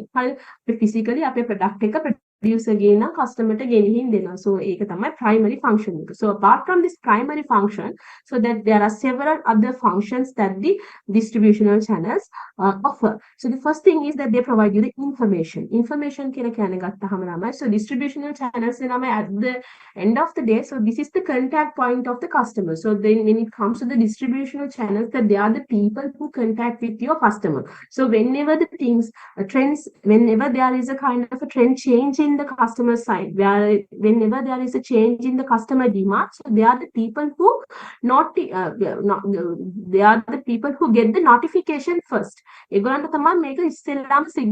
So they should transfer this information to producers, because then they can give a kind of an idea where you should produce more. So that is there. And also when it comes to the distributional channels, they are the people who should promote your product to the customer. So when it comes to the distributional channels, then we got the keys, Maliban, Highland use කරනකොට අපිට හොඳ space එකක් දෙනවද? So whether they can ඒගොල්ලන්ගේ shelf එකේ අපිට හොඳ space එකක් දෙනවද? Whether it's visible. So it's whether they have a kind of a good promotion ability. So that will be decided by the distributional channel. So that they give the promotion to. And also they are the people who contact, right? So when it comes to the canvas producer, so you make available your product in Cargill's Food City somewhere, Colombo, right? Colombo 7 they were customers. One of a particular customer goes to the Cargill's Food City in Colombo 7 and at Colombo 7 and he purchased candles. Now it's the slate then expire වෙලා නැහැ but Athula හරිය නැහැ. එතකොට ඔයා complaint එක දෙන්නේ candles එකටද නැත්නම් අර cargills එකටද? So that these are the people who contact. So that is why I said, right? So when it comes to the distributional channels, they are the people who contact with your customers. And also when it comes to this distributional channel, they are the people who match the supply with the demand, right? එයා තමයි ඔයාලට කියන්නේ, right? So when it comes to the customer, that there is a decrease in purchases, right? So you predict, right? So in next month there will be a reduction in demand. So don't produce much. So they are matching, right? And also that they are the people who negotiate with you as well as with the customer. Negotiation purchase negotiate they negotiate with the customers, right? So that they are the people who say this is the price, okay. So that's the tea brokers. So that is there. So we have talked about the physical distribution, of course it's there, and also the financing, right? So when it comes to the suppliers, they always, when we're talking about the distribution channels, they normally provide credit lines. We can buy back guarantee. ඒ කියන්නේ අපි සාමාන්‍යයෙන් බඩු purchase කරනකොට සමහර වෙලාවට සල්ලි වලට කෙලින්ම ගන්නේවත් තියෙන ක්‍රෙඩිට් ලයින්ස් වලින්. So this is a kind of another duty. And also when it comes to these people, they are the people who are taking the risk. risk එකක් ගන්න. හරිද risk එකක් ගන්නවා කියලා කියන්නේ දැන් සමහර වෙලාවට ඔයාගෙන් ගත්තට සල්ලි දීලා බට මෙයාලට විකුණ ගන්න බැරි වෙන්න පුළුවන්. So it's also a risk. And also when it comes to the agents and the brokers, right? So they do not get the ownership, but they have to take the risk because that the other people gonna store this for a while. හරිද මේවා store කරගෙන ඉන්න ඕනේ ඊළඟට market එකේ ඊට පස්සේ ඉස්සරහට වැඩි වේද දන්නේ නැහැ අඩු වේද දන්නේ නැහැ. So these are the functions. So when it comes to the distributional channels, that they offer certain functions for the market, right? So when we're talking about the consumer marketing channels, I said that it contains several levels, right? So the first thing is that you can directly take your product from the producers to the consumer. So we call it as the channel one, which is known as the direct channel. You just send from the manufacturer to the consumer. කෙලින්ම farm හදලා කෙලින්ම ගිහිල්ලා එවලේ local market එකේ ඉන්න customers ලාට විකුණනවා නම් අපි ඒකට කියනවා direct channel එක. එහෙම නැත්නම් ඔයා මොන හරි දෙයක් හදලා online කෙලින්ම customer ට යවනවා නම් so it's known as the direct marketing. So it's really difficult. So there are all the other three that you see, indirect markets. Channel 2, 3, and 4 here. So when you're talking about the indirect markets, so make it up level 1. Level 1, make it a level 2, make it level 3. Level 1, if you have only one player in between the manufacturer and the consumer, we call it as a level 1 indirect level 1 level 2 when you have two players, that is wholesaler and the retailer. Retailer manufacturer retailer again consumer. So in the third one, from the manufacturer to the wholesaler, from the wholesaler to the retailer. So there might be several intermediaries who plays in between the manufacturers, consumers, like wholesalers, joint ventures, brokers, retailers. So there might be certain people, certain organizations that might place in between the manufacturers and the consumers. So according to the number of players that you can name the level of the intermediary levels, right? So the level 1, level 2, level 3. And now we are going to talk about the channel design decision. So how can you decide your channel? channel decide design But the first thing is that you have to analyze whatever the consumer service needs. Consumer, customer, one are the only channel so whether they need only the product physically distribute or they need the information. So whether they need a kind of a guidance. So you have to analyze the consumer service needs. So based on the services that they need, then you can set channel objectives. ඊට පස්සේ අපි හදන අපේ objectives ටිකයි constraints ටිකයි limitations ටිකයි. ඒ කියන්නේ අපේ මොනවාද මේ distributional objectives වෙන්නේ. මේකට මොනවාද අපිට තියෙන limitations. So what are the resources that we have? අපිට මෙච්චරයි sales force එක තියෙන්නේ. So we will be able to do that. අපිට මෙච්චරයි distributional vans තියෙන්නේ. හරිද? අපි හිතනවා constraints resources. Then we have to identify the major alternatives. So when we're talking about the distributional channels, there are three main distributional strategies: intensive, selective, exclusive strategies. So you have to think about whatever the strategy that you're going to use. So then you have to identify the major alternatives and you have to select for the best options. Once you have selected, evaluate controlling, right? That is there. So let's talk about the main distributional strategies. So the first one is the exclusive. We'll start from the bottom to top, right? So let's talk about the intensive distribution. Intensive distribution, so you make your product everywhere. You make it available everywhere. Milk powder packet. So once you go to your nearest shop, so you can get your milk powder packet, and you can go to the retailer and you can get it. You can go to a wholesaler and you can get it, as well as you can go to a we got the supermarket, one goal face supermarket එකට ගියාම හරිද ඒකෙත් වෙනම කැලක් පල්ලෙහා තියෙනවා මේ වගේ items ටික ගන්න FMCG product ගන්න fast moving consumer goods ගන්න. So it's a kind of an intensive distribution. You make your product available everywhere, so you have many outlets as possible, right? So that is there. The next thing is the selective distribution. Selective more than the few but less than all. Again, හැම එකේම අර ළඟ ගියාම කඩේ ඔක්කොම වල නැහැ. ඉතින් උදාහරණයක් ගත්තාම සමහර products වල දැකලා තියෙනවා ළඟ කඩේනේ ටේල් එකේ තියෙනවා. So selective. අපි ගත්තොත් ඇඳුම් වගේ සමහර කඩවල නැහැ සමහර ඒවා තියෙනවා. So that's the, so we call it as the selective distribution. And the next thing is the exclusive distribution. Exclusive distribution කියලා කියන්නේ ළමයි. So exclusively from that particular particular intermediary එකෙන් විතරයි ගන්න පුළුවන්. දැන් අපි උදාහරණයක් ගත්තොත් crocodile. අපි ගත්තොත් Adidas. ඊළඟට අපි ගත්තොත් Nike. එහෙම නැත්නම් Rolex, Cartier. හරිද? Louis Vuitton. ඒ වගේම හැමතැනම available නැහැ. So you make it available only on exclusive channels. Right? So that is Versace ගත්තාම. Right? So that is through only an exclusive channel. So that is known as an exclusive distribution. Right? So you have to have visit to a particular specific, you have to visit kind of a specific intermediary or a kind of a shop. So that's there. So this is known as exclusive distribution. So these are the strategies. And then when you are talking about your product, so you have to think about the type and the nature of your product as well as the nature of your consumer customer. And then you have to think about where you're going to make it available. Right? So that is there. So when we're talking about the channel management decision, so first you have to select whatever the channel that you're going to use. ඉස්සෙල්ලාම අපි බලනවා අපි මොකක්ද අපි තෝරගන්න channel එක. දැන් ඔය කිව්ව කාරණා සියල්ලම සලකලා. So by considering all the facts that we have talked about so far, now you have to select whatever the channel that you're going to use.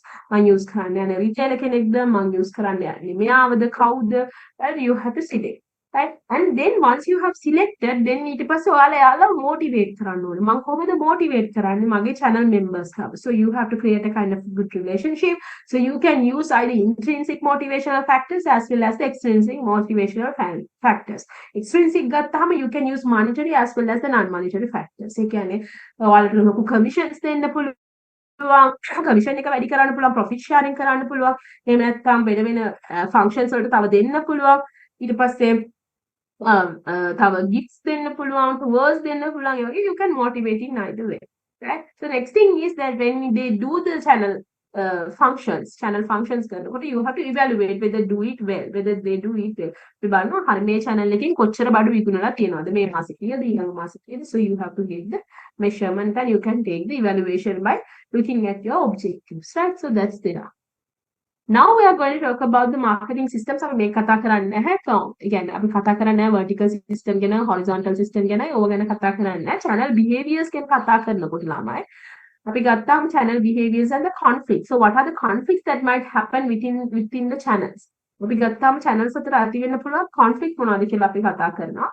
ඒ කියන්නේ දැන් සමහර වෙලාවට silent ගත්තාම හිතන්න one second.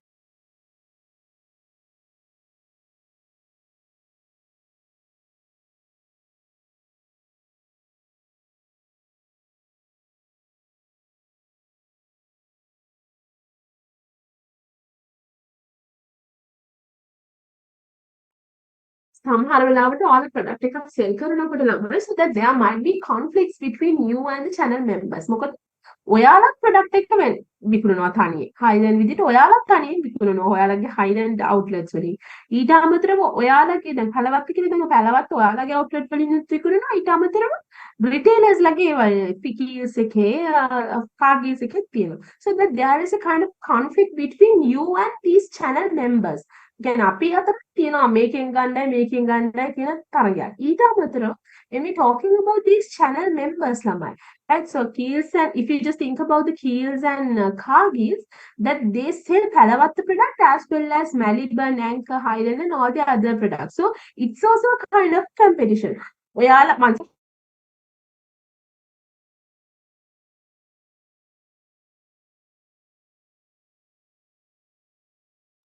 there are also a conflict between the channel members. එතකොට channel members ලගේ අතර ඒ කියන්නේ මිල් ප්‍රොඩක්ට් එක අතරත් ඉන්ඩස්ට්‍රියල් අතරත් competition එකක් ඇති වෙනවා. Right? So that is there. So when it comes to the channel behaviors and the conflict, so that might be comes in different forms. Right? So that might be in between the different channels as well as the channels and the producer as well as within the industry. Right? So that's there. So you have to think about all these conflict and the way that you're going to dissolve these conflicts, right? So when we're talking about the channel members and the distributional channels, we cannot forget about something which is known as the logistic. Logistic කියලා එක ගැන අපි කතා කරනවා. ඒ කියන්නේ whatever the transportation කියලා ගැන කතා කරන්නේ මේක. හරිද? So when we're talking about the logistic, transportation mode, right? So whatever the logistic method that you're going to use, right? Whatever the thing that you're going to select, so then you have to think about these stuff, right? So when it comes to the logistic, so you have to choose the right right transportation method to take the right product to the right customers at the right place at the right time. So that is there. So when we're talking about the logistics, so that if we just think about the today, so that there are greater logistic solution that is available in the market, right? So when you're talking about the effective logistics, so that becomes the key to win a particular customer, right? So when you're talking about the logistic, it gives you the high cost. ඒක හින්දා logistic මොකක් හරි method එකක් use කරනවා නම් transport mode එකක් select කරනවා නම්, so you have to be very careful because it has to be efficient as well as it has to be cost effective, right? So that is there. So when we're talking about the product summary, සමහර වෙලාවට product එකේ nature එක මත, so whatever the logistic method that you're going to use, so that might be changed, that might be based on the nature of the product that you're going to use. And also ICT made a kind of huge opportunities for the distributional channels. Then ඔයාලට ගොඩක් වෙලාවට track කරන්න පුළුවන් tracking code එකක් දෙනවලා දැකලා ඇතිනේ. shipment එකකට දැම්මම track කරන්න පුළුවන් මේක එනවද නැද්ද අද කොහෙද තියෙන්නේ, so everything can be noted, right? So that's there. So when we're talking about the logistics system, so your goal is that you try to maximize the profit, right? Not the sales. So you have tried to minimize the cost. You have tried to maximize the profit. That is through the maximum customer satisfaction.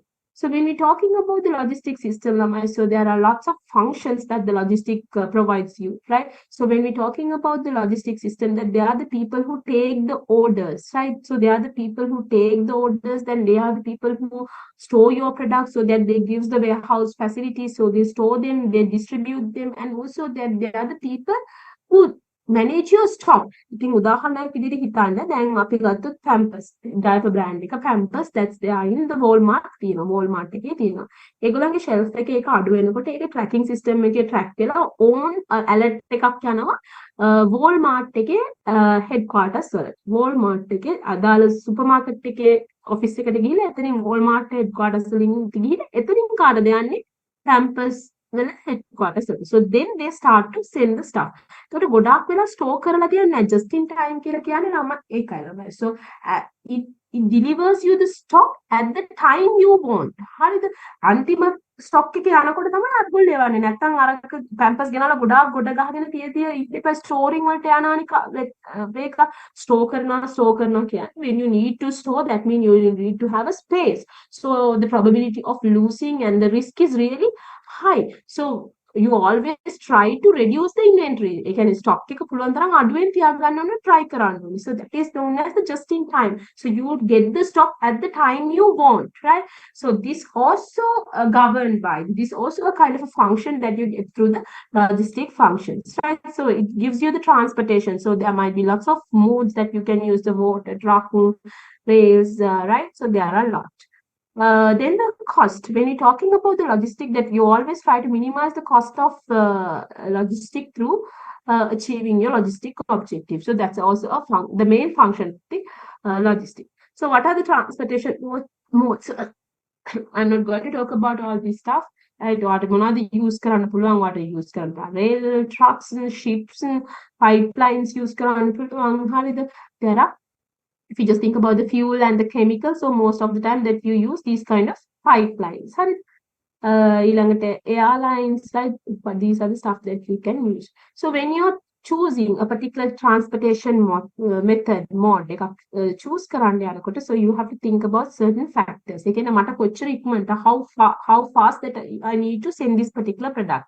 And also when it comes to this product dependability, මේ product එක මේකට suit ඊළඟට how about the capability, so whether they can bear these stuff. ඊළඟට මේක available, they can දැන් අපි කැමති plane එකේ යවන්න, but it's not available at the time we want. And the cost, right? So that is, shipping is good, but it takes time, right? So you have to think about all these stuff. You have to think about the speed, dependability, capability, availability, as well as the cost, right? So when you're talking about the logistic, as I said you before, there are several methods that you can use. There are several transportation methods that you can use for the logistic. So rather than using one particular method, we always use all these methods to deliver, to achieve your distributional objective. We සාමාන්‍යයෙන් කරන්නේ දැන් සමහර වෙලාවට එක තැනකින් නම් තව එක place එක destination එකකින් නම් තව destination එකක truck එකකින් ගිහිනවා. එතන ඉඳන් මෙතනට plane එකකින් යනවා. ඊට පස්සේ එතන ඉඳන් එතනට වෙන විදිහකට යනවා. So you use integrated. You use all these methods in order to achieve your distributional objectives. So this is known as the integrated logistic management. So this recognizes the providing better customer service by reducing the distributional cost through the teamwork by using all the channels that is available, all the marketing channels that is available to achieve your distributional objectives, right? සමහර වෙලාවට ඔයා third party logistics use කරන්න පුළුවන්. ඔයාගෙම ඒවා use කරන්න පුළුවන්. So you use all, right? So that is there. So this is also a kind of a review question. So here I'm asking you to briefly describe three types of distributional channel functions. So we have discussed a lot, right? So with that, we have come to the end of our second chapter. So we have to do price and promotion, right? So let's do the price and promotion. Shall we take a small break and start? අපි පුංචි break එකක් ගමු. හරිද? ඊට පස්සේ මම 12 වෙනකල් කරලා කෙලින් ඉවර කරනවාද? හරිද 12ට? Just give me a small break. Small break වලදී ඉතින් එනකොට අනිවාර්යෙන්ම 11 වෙද්දී දාන්න. කොහොමරි 11 හරියටම 11ට පටන් ගමු. ඊට පස්සේ 11 ඉඳන් 12 වෙනකල් පැයක් කරලා ඉවර කරමු.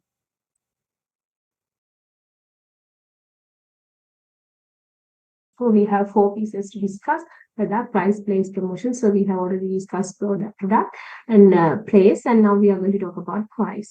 Now pricing Q-commerce, so this is very important element. So when we're talking about the pricing, this is the only pillar that gives you an income for your organization. If you just think about the product, place, as well as the promotion, all these pieces makes you just a cost. ඒ හැම එකක්ම වලට cost එකක් විතරයි දෙන්නේ. ඔයාගේ income එකේ එන එකම වෙලාව තමයි pricing කියලා කියන්නේ. So when you are setting the prices, there are certain things that you have to think about. So when we're talking about the pricing, you know, at least, so the fundamental strategy is that at least you have to cover your cost. දුම තරම අපි අපේ cost එකවත් price එකේදී price කරනකොට අපි when you are setting a price for your product, you have to at least cover your costs. So when you're talking about the cost, you know that there are two types of cost. That is the fixed cost as well as the variable cost. So sometimes you might not be able to cover the fixed cost, but you should be able to cover your variable cost. So that is an essential. හරිද? එතකොට ළමයි අපි ගත්තාම product එකකට when it comes to the product, you know that when it comes to the market that there are two main essential parties in a market. So at least there should be the customer as well as the producer. Just forget about the intermediaries, right? So you should have at least the customer as well as the producer. So who is the person who's ready to pay now? So that is the customer. So when it comes to the customer, when they are purchasing something that they have a value, they pay for that value. They pay value. So that is known as the customer's willingness to pay. But the customer and on the other hand, you have the producer. So that there is a certain value that he should ready to accept. He is ready to accept. Cost cover brand value. So this is the value of my product. Right? So this is how I value, and this is the amount that I would like to have. So that is known as his willingness to accept. Willingness to accept. So the market price willingness to pay the point where the willingness to pay equals to the willingness to accept is known as the market price. So I mean, when it comes to the consumers and the producers, where at the point which is known as the market, that they start to bargain. Bargain price. That the customer's willingness to pay started to equal the willingness to accept of the producer. So at that point, we call this as the market price. Okay, so that's about the normal idea about the price. So the way we're going to set the price. So when you're talking about the price, when you're setting the price, it has to go through several steps. So if you just think about the product also, I said that when you are talking about the products, that when you are taking decisions about the products, so you have to go through certain levels. So we talk about them and we call them as the individual product decisions. So we talk about the product attributes that you're going to add: branding and the packaging, labeling, and support services. Then when we're talking about the distributional channels also, we said that when you are selecting the distributional channels, that you have to go through certain steps. step. First, you have to think about whatever the consumers needs, and then you have to analyze them. You have to select the distribution strategy, and then you have to evaluate it. First, you have to select the staff, then you have to motivate them, and you have to evaluate them. So we have said that the certain steps that you have to follow. So just like that, when it comes to the pricing, right? So when you are setting the pricing procedure, so just before you select the pricing procedure, that there are certain things that you have to take into account, right? So the first thing is that you have to select the pricing objective. මොකක්ද මම මේ pricing කරන objective එක. ඉස්සෙල්ලාම මම මේක survival එකටද මම මේ සමහර කට්ටිය ඉන්න මට මේක මාකට් එක කොහොම හරි තියාගන්නයි ඕනේ. හරිද? සමහර වෙලාවට I won't compete with my competitors. Right? සමහර වෙලාවට it's a new product, so I need to take this into the market. සමහර වෙලාවට this is a premium product, so I know whatever the price is that the customers will buy. So you have to think about your objective. මගේ luxury brand එකක් නම් මම මේ brand එකේ image එක තියාගන්න එක තමයි මගේ objective එක. So you have to think about whatever the pricing objective. And also you have to think about the demand. මගේ product එකට demand එක කොහොමද? කොහොමද elasticity එක? How sensitive the product demand to the prices? සමහර ඒවා තියෙනවා inelastic, සමහර ඒවා තියෙනවා හරිම elastic. Price එක පොඩ්ඩක් වෙනස් වෙච්ච ගමන්ම there will be a substantial change in the demand. So you have to determine the demand too. And also you have to think about the cost. හරිද? මම මේක හදන්න ගිය මගේ cost එක මොකක්ද? So what is my production cost? So what is the fixed cost and what is the variable cost? So what would be the break even point? So the break even point means the number of units that you should sell in order to cover your cost. Right? So that is there. And also you have to think about your competitors' cost. Right? So you have to think about their prices, their cost, and whatever the things that they offer. Right? And also you have to think about whatever the pricing method that you have to use. Then ඔය ඔක්කොම කාරණා හිතලා හරිද? ඔයාගේ objective එක, ඔයාගේ demand එක, cost එක, as well as the competitor. By considering all these factors, now you can select your pricing method. So when we're talking about the pricing method, there are several methods that is available in the market. So you have to, so among these methods that you have to choose whatever the most appropriate method for your organization. Then you have to set the final price of your product, right? So this is known as the price setting procedure. So we'll talk about the first item, which is known as setting the pricing objective. කොහොමද ඔයා pricing objectives set කරන්නේ? So what are the pricing objectives? So the first thing would be the survival. Survival in a sense. So sometimes you have to survive in the market. මොනවාරි circumstances වලදී price එක cost එක cover කරනකොටත් වඩා ඔයා මේ වෙලාවේ market එකේ retain වෙන්න තමයි බලන්නේ survival. So if you just think about the global pandemic, at the time of the global pandemic, that there was a huge decline in the tourism sector. So then the hotels that they started to give lots of promotion. සමහර වෙලාවට cost එක cover කරගන්න බැරි වෙන්න තරම් promotions දුන්නා. That is because they wanted to make survival. Right? So that's there. The next thing is the maximum current profit. So you know that now the people are buying your product. So if you reduce the price, there will be lots of people who buy it. So you set the price so that is in order to increase your current profit. Customer satisfaction. So you just try to increase the profit. So that might be another objective. So the next thing is the maximum market share. So the maximum market share in a sense that you try to grab a lot of people. You try to attract a lot of people to your product. So in that case, what you have to do, so you should be able to attract more people. So then you should be able to match your price with the disposable income of your market audience. ඒ කියන්නේ ගොඩාක් මිනිස්සුන්ට ආගේ product එක ගන්න පුළුවන් price එකට ගන්න ඕන. පුළුවන් තරම් price එක අඩු කරන්න කියන්නේ හදන්න. So you are trying to maximize your market share. So the next thing is that you are trying to maximize the market skimming. So that means you're not trying to grab large number of people, but you try to grab few people but with high disposable income. අපි ගන්නවා market එකේ වැඩිපුර ගෙවන්න පුළුවන් අඩුවෙන් ඉන්න කට්ටිය. ඒක තමයි මගේ එතකොට objective. The other thing is the product quality. So you know that my product is very quality, right? So you can get a substantial price for this. One second.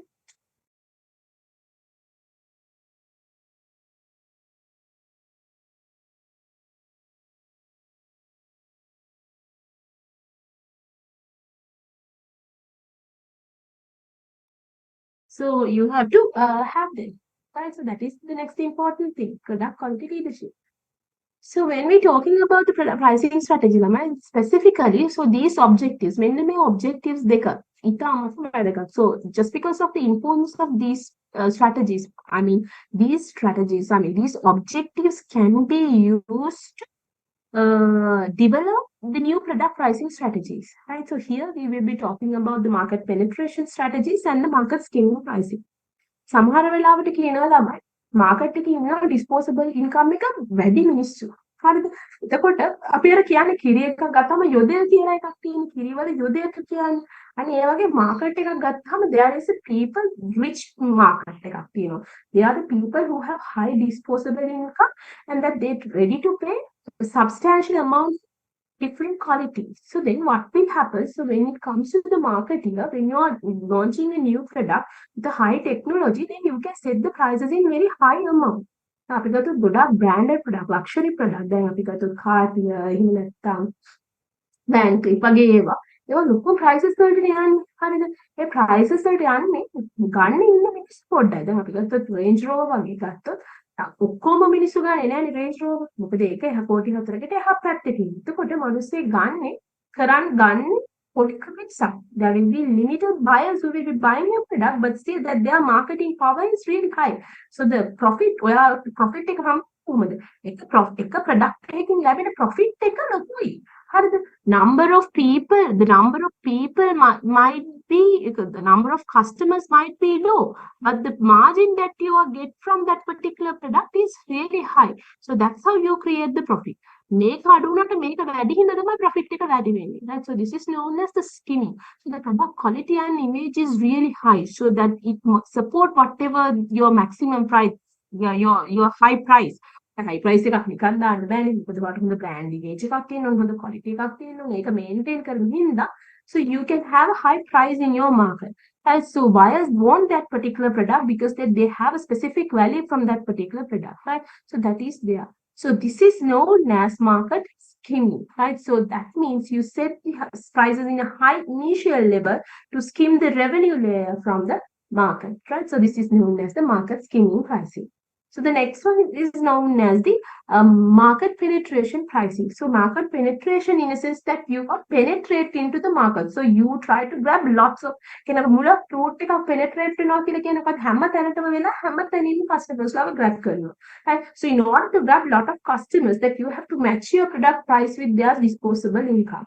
And the majority of the people's customers purchasing power. So then what you can do, that you can set your price in a kind of a low initial price in order to penetrate the market quickly and deeply to attract large number of buyers, right? So that is known as market penetration pricing. So this is price sensitive market. So when you are reducing the prices, there will be a lot of people who grab to the market. Right? So that is something really important, right? So that's known as the market penetration.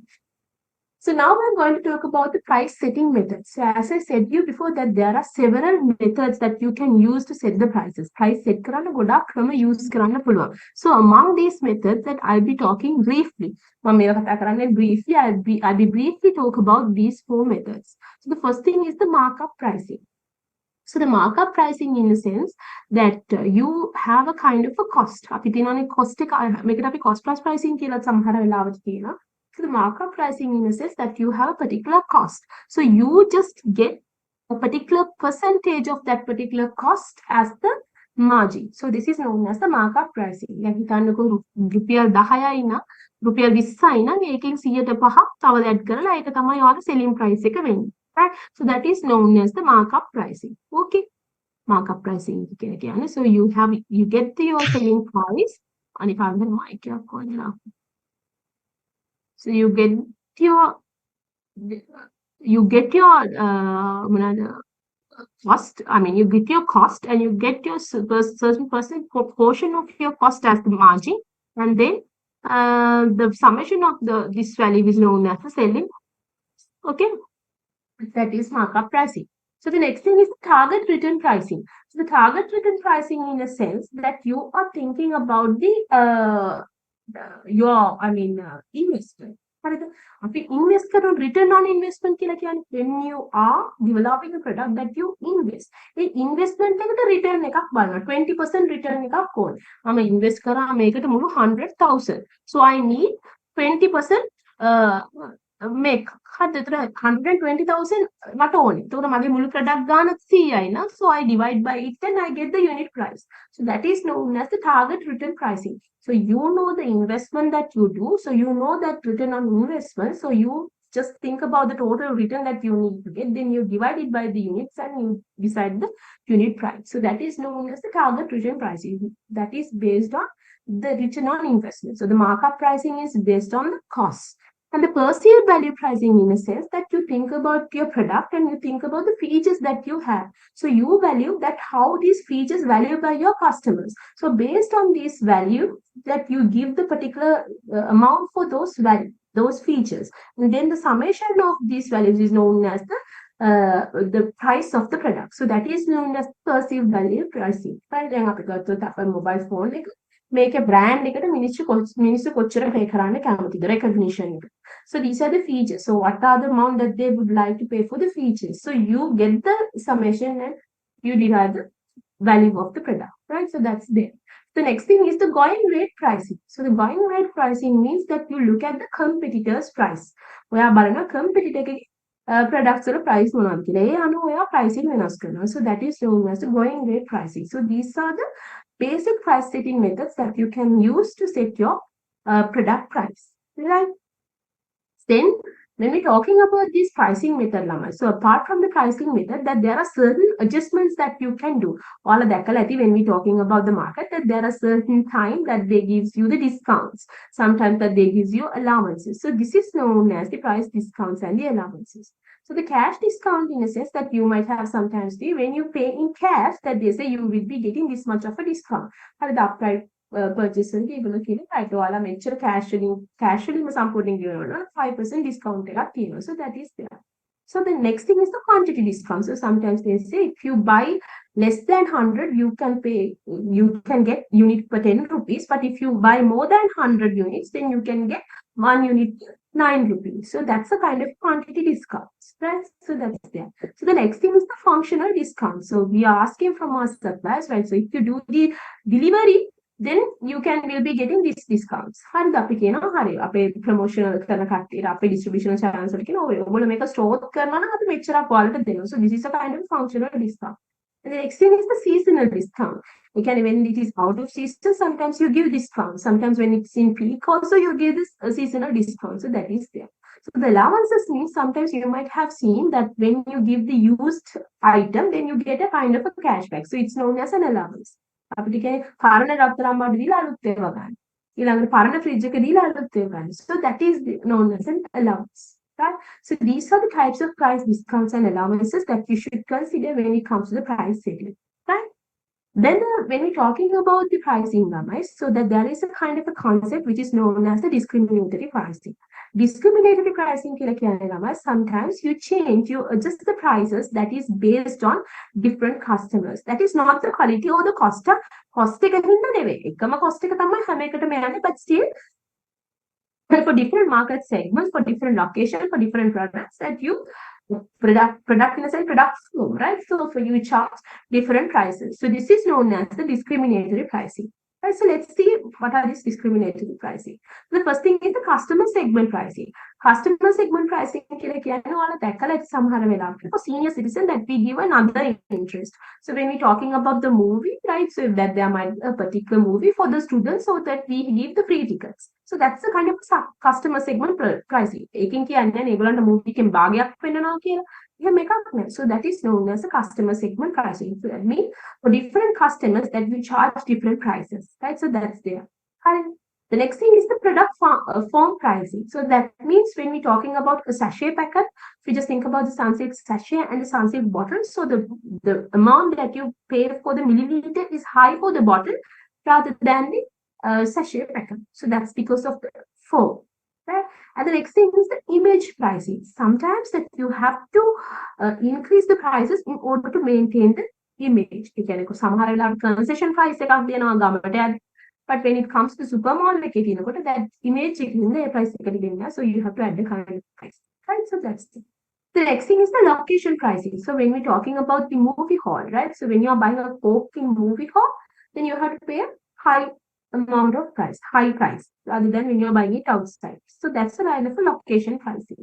And the next thing is the time pricing. With the time, sometimes that you have to pay certain changes. They can have got the මේක අපි ගොඩක් දකින airlines වල දැක්කම හරිද airline ගත්තම ඔයාලා දකින පීක් අයිටම් වලදී වැඩි වෙනවා ඊළඟට ලං වෙනවා ඊළඟට ඩිපාර්චර් එකට ගොඩාක්ම ලං වෙනකොට එකපාර ඉස්සෙල්ලාම අඩු වෙලා වැඩි වෙලා ආයෙ අඩු වෙනවා ඩිපාර්චර් එකට ගොඩක් ලං වෙනවා because that they try to at least get even a one single customer because now their cost is fixed අරකින් එන එක income එකක් හින්දා right so that is known as time pricing okay.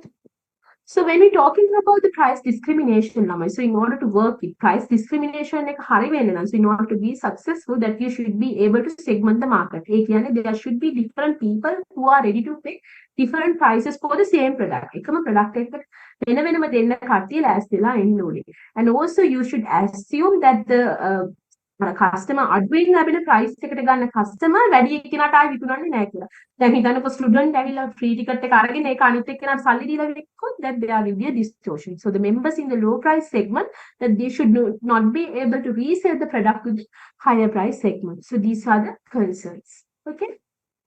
Then we are going to talk about the product mix pricing strategies. Product mix pricing කියලා කියන්නේ ඔයාලට මතක ඇති when we talking about the products I said that we have normally product portfolio. අපිට සාමාන්‍යයෙන් කියන product portfolio එකක්. So that means rather than investing in one product so it's always recommended to maintain number of product line එකක් තියාගන්න එක in order to mitigate the risk. So when you are having the product line so how can you set these prices? Product line එකක් කොහොමද price කරන්නේ? So this is known as the product mix pricing strategy. So we will talk about them now. These strategies.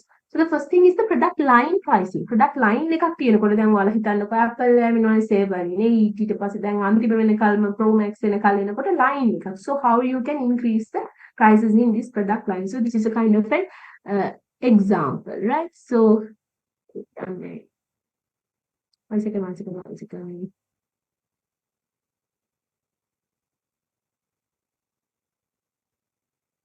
Back to you.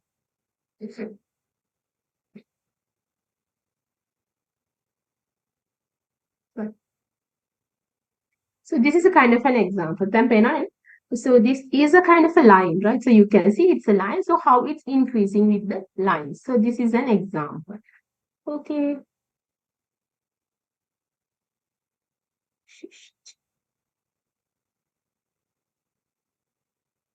Right. So the next thing is the optional product pricing. Optional product pricing so you think about the optional features that you're going to add. Like හිතන්නකෝ අපි දැන් Honda CRV එකක් වගේ දැන් අර 2023 ඉඳන් 2024 වෙනකන්. Yes. Can you say again previous slide? I didn't get it. What? Before this. Much better. Product line pricing. iPad. All right, so this is what I said, right? So it's a kind of an example for product pricing. I said that when you're having a product line, so that means when you are having a range of products, so how are you going to price the product line? So that's what I said. So when you have iPad mini, iPad mini 2, iPad mini 3, iPad Air, iPad Air 2. So this is how they have increased the prices along the product line, right? So the next thing is the optional product pricing. So when you are adding some features, then you account the features. Features වලට ඒ කියන්නේ දැන් අපි ගත්ත CRV එකක් නම් මේ 2022 වල තිබ්බ features වලට වැඩිපුර add කරේ මොනවාද? ඒවට තමයි අපි pricing කරන්නේ. So that is there. So the captive product pricing in a sense සමහර වෙලාවට in order to use one particular product that you might use a complementary product. So you have to price them together. මේ තියෙන උදාහරණයක් විදිහට මේක උදාහරණය වෙලා optional features වලට you can see these optional features if you just think about the Suzuki, Maruti that how they have changed the prices according to the features that they have added. So the captive product in a sense that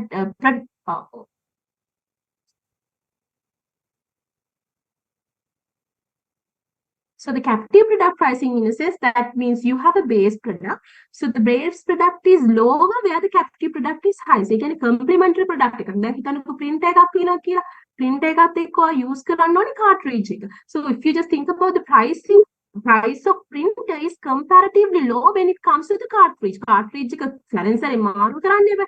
A cartridge එකට යවන සල්ලි ගන්න බැලුවම product එකේ ගන්න අඩුයි කියලා හිතෙනවා. So you set the prices, I mean you set the base product in low price where the captive product price is high.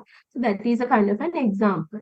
Right. So the next thing is byproduct pricing. So the byproduct pricing, so when you are producing the main product, that there might be certain byproducts that you get. Active carbon, right? So that refers to these products. So by main product ඔයාලට price කරාම ඔයාලට පුළුවන් ඒකෙන් එන profit එකෙන් ඔයාගේ cost එක cover කරන්න. So that is known as byproduct pricing. So that refers to the products with little or no value productions. That is the results of that comes as a result of the main product, right? So the producers that they normally try to get kind of a profit from these products in order to cover the main product cost, right? So that is there. So next thing is the product bundle pricing. Product bundle pricing when you are have in bundles, sometimes you reduce the prices. So when we're talking about the cars for higher, pay price bundle so you get that. Then if you just think about the jewelries, gold, cake items that's it when you buy them separately, so that you have to pay high price, but when you come in a gold kit, that it comes in a kind of a reduced price. So this is known as the bundle pricing. So then we are again going to talk about the price adjustment strategy. So these are the kind of an example stuff that we have discussed earlier. Where ඉස්සෙල්ලා කතා කරේ discounts and allowances කියලා මොනවාද අපිට pricing strategies වලට කරන්න පුළුවන් adjustments කියලා. So we have discussed some of the stuff. So this is what we are going to talk now, right?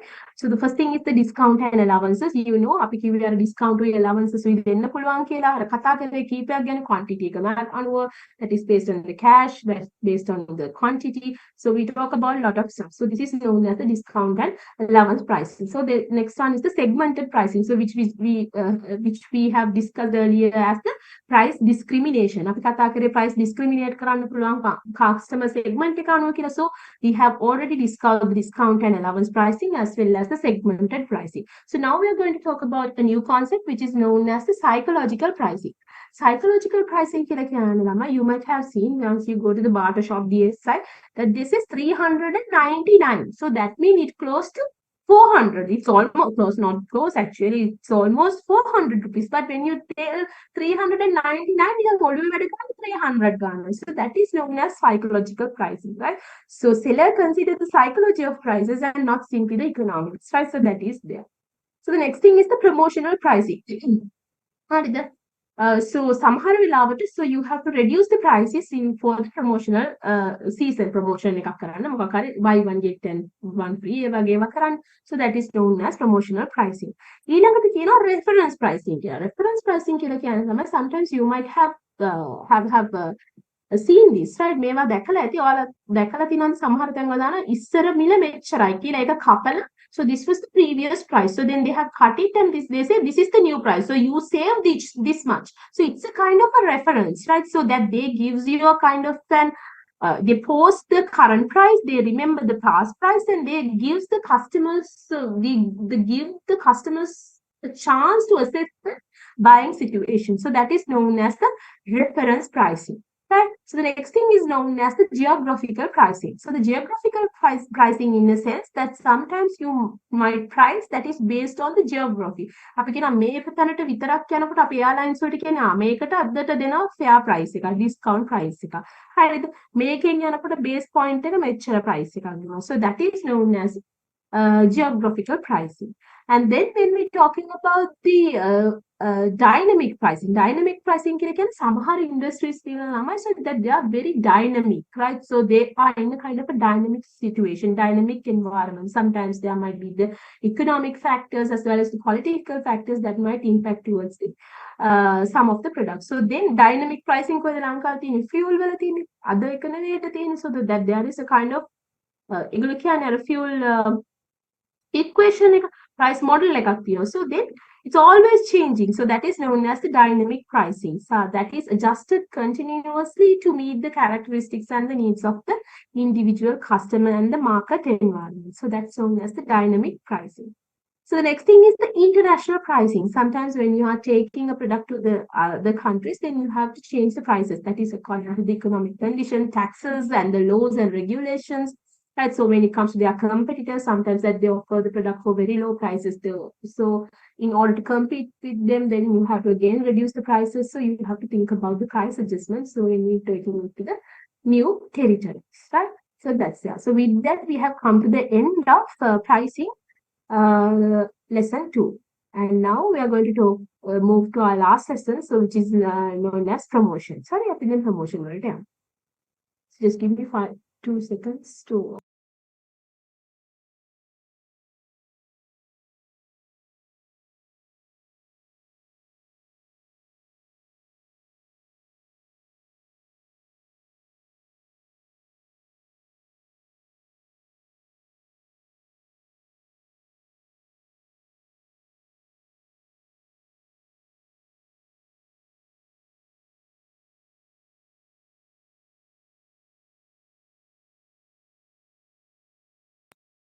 Okay, let's talk about the marketing communication. So, Lama, when you're talking about the marketing communication, first keep the marketing away and just think about the communication. So, the communication, in a sense, that we try to transfer our message. So, what I'm doing here is also a kind of a communication. So, I'm delivering my lecture to you. So, I'm the sender, and you guys are the receivers. Right. So what I'm teaching, so my message is the things that I have studied so far. මගේ marketing කියන දේ මම ඉගෙන ගත්ත දේ තමයි මම ඔයාලට උගන්වන්නේ. ඒතකොට මේ marketing කියන message එකේ මම ඔක්කොම ඔයාලට මම දන්න දේවල් උගන්වන්නේ. So there are certain things that I might deliver through my lectures. So you might be the receiver, so you are the person who listening. ඔයා ගන්නකොට ඔයා ඔක්කොම මම කියනවා අහන් ඉන්නේ නැත්නම් so you will be getting some kind of small a brief idea on my message, right? So that is what you capture. So this is known as the communication. So at the end of the day, that I'll be getting a feedback. So how can I get the feedback? So that is at the end of the end of the course, that I'll be having an examination. So your quiz. So that is the place where I'm going to get your feedback. So this is how I get my feedback. So this is known as the communication. So when it comes to the businesses also now, they send their messages. So who are the people who send the message? That is the producer or the company. Companies there that they will be sending their message to the customers. So this is what happened in the marketing communication. So what are the things that they send to the customers? One are the producer, customer to then information communicate karan, so that they have to tell their product features, attributes, quality, right, design, everything, right? Then they have to tell whatever the price, discounts, all this stuff, and also they have to communicate where are you going to make it available. So how you can order my product. That's how you can buy my product. So all these things have to be communicated to the customer. So in order to do that, you can use the communication tools. So when it comes to the organizations, there are certain tools that you can use for marketing communication. So we call it as the marketing communication mix. So here we will be focusing towards 5 major tools that you can use in marketing communication or the promotions, right? Because sometimes we call this as the promotional mix as well as the communication mix. So the first thing is the advertising, personal selling, sales promotion, public relations, and the direct marketing. We'll talk about them a little later, right? So when we're talking about the communication process, as I said you before, there you have the sender. මෙතන ඉස්සෙල්ලාම ඉන්නවා ඔයාගේ send කියන එක නා. So in this case I'm the sender. So I'm encoding my message. ඒ කියන්නේ මගේ ඔළුවේ තියෙන marketing ටික මම encode කරනවා. මම කොහොමද encode කරන්නේ? So I'm turning them into a kind of a speech. මම මේ deliver කරන lecture එකයි the slides that you see. That is how I encode it. Right? So this is encoding means. So how do I deliver the message? So that is through the this Zoom platform online, right? So that's there. So you are the person who receiving. So you have to decode. මං කියන එක අහලා ඔයා දෙයක් ගන්නවා. ඒ වගේම මේ slides දැකලා ඔයා මොකක් හරි දෙයක් හිතනවා. So that is known as the decoding receiver. මේ දෙක සමාන වෙයිද? නෑ. කවදාවත් මගේ ඔළුවේ තියෙන එක වගේ ඔළුවේ තියෙන එක සමාන වෙන්නේ නෑ. So that is the communication barrier. So I'll be getting the feedback. So that is at the end of the exam. So this is known as the feedback. So this is a two-way process. When it comes to the communication, Lama, it's a two-way process. So where you get the message from sender to receiver, it's a one way, and the feedback is the from the receiver to sender, you get the feedback. So this is why we call it as the two-way. right? So when we're talking about the media, so as I said you before, you can directly need අපිට මේ කොහොමද කරන්න තිබ්බ විදිහ lectures කරන්න කීපයක් පුළුවන්. පළවෙනි එක තමයි මට පුළුවන් ඔයාලත් එක්ක ක්ලාස් එකේ එකට ඉඳලා physically meet වෙලා කරන්න. So you can see me, you can feel me, I can see you guys, your faces, so everything is there. So physical, face to face තියෙන්න පුළුවන්. එහෙම නැත්නම් මේ වගේ. So ඔයාලට මට කතා කරනවා යනකොට ඔයාලා මාව පේන්නේ නැහැ. හරිද? එහෙම නැත්නම් මුකුත් නැතුව lecture materials විතරක් දාන්නත් පුළුවන්. එහෙම නැත්නම් recording එකක් විතරක් දාන්නත් පුළුවන්. So these are the methods, these are the media that I can use. So just like that, when it comes to the organizations also, that they can use different methods. හරිද? එයාලටත් පුළුවන් තම දැන් හිතන්නකෝ මට so I have a product that's a perfume, so I need to tell that this is my message is this is freshness. මට කියන්න ඕනේ මේක freshness. You can get the freshness from this perfume. හරිද? ඒතර මගේ message එක මම use කරන media එක තමයි මම use කරන්න යනවා. I'm going to use a print advertising media. මම ගහන්න යනවා billboard එකක්. හරිද? පාරේ ගහන්න යන්නේ. ඊට මම මොකද කරන්නේ? So I think okay freshness, so it gives the rain cut කිව්වම අපිට එන්නේ fresh ගතිය කියලා මම කියනවා හරිය rainy background එක I am going to have this perfume. හරිද? ඊට පස්සේ customer ඕක දැක්කලා so එයාට rain එක දැක්කම මොකක්ද හිතේ? Freshness ma hiteydu. So that is how they decode the message, right? So how do you get the feedback? Whether they purchase it, whether you get the customer calls, complaints by asking whether what is this? එහෙම කියලා අර මම එකපාරක් අර marketing environment වලදී ඔයාලට කිව්වේ අර කොහොම perfume එකක් දැම්මහම rain කියන එක African මිනිස්සු perceive කරන්නේ fertility එක. So they thought that when you apply this particular perfume, that might increase your fertility. So there were lots of inquiry calls that they have received for this communication. මේක ගැන feedback එක විදිහට ගොඩක් phone calls ඇවිල්ලා තියෙනවා. Coca-Cola වලකට එකපාරක් කොහොම වෙලා තියෙනවා. ඒ perception එක වෙනස් වෙනවා, right? So that is there. And the next thing is the steps in what are the steps that you can develop to produce an effective communication campaign. And an effective pricing. When you are setting the price, you have to go through certain steps. When you are setting the product, that you have to go through several individual product decisions. So when you are setting your distribution channels, also you have to go through some of the steps.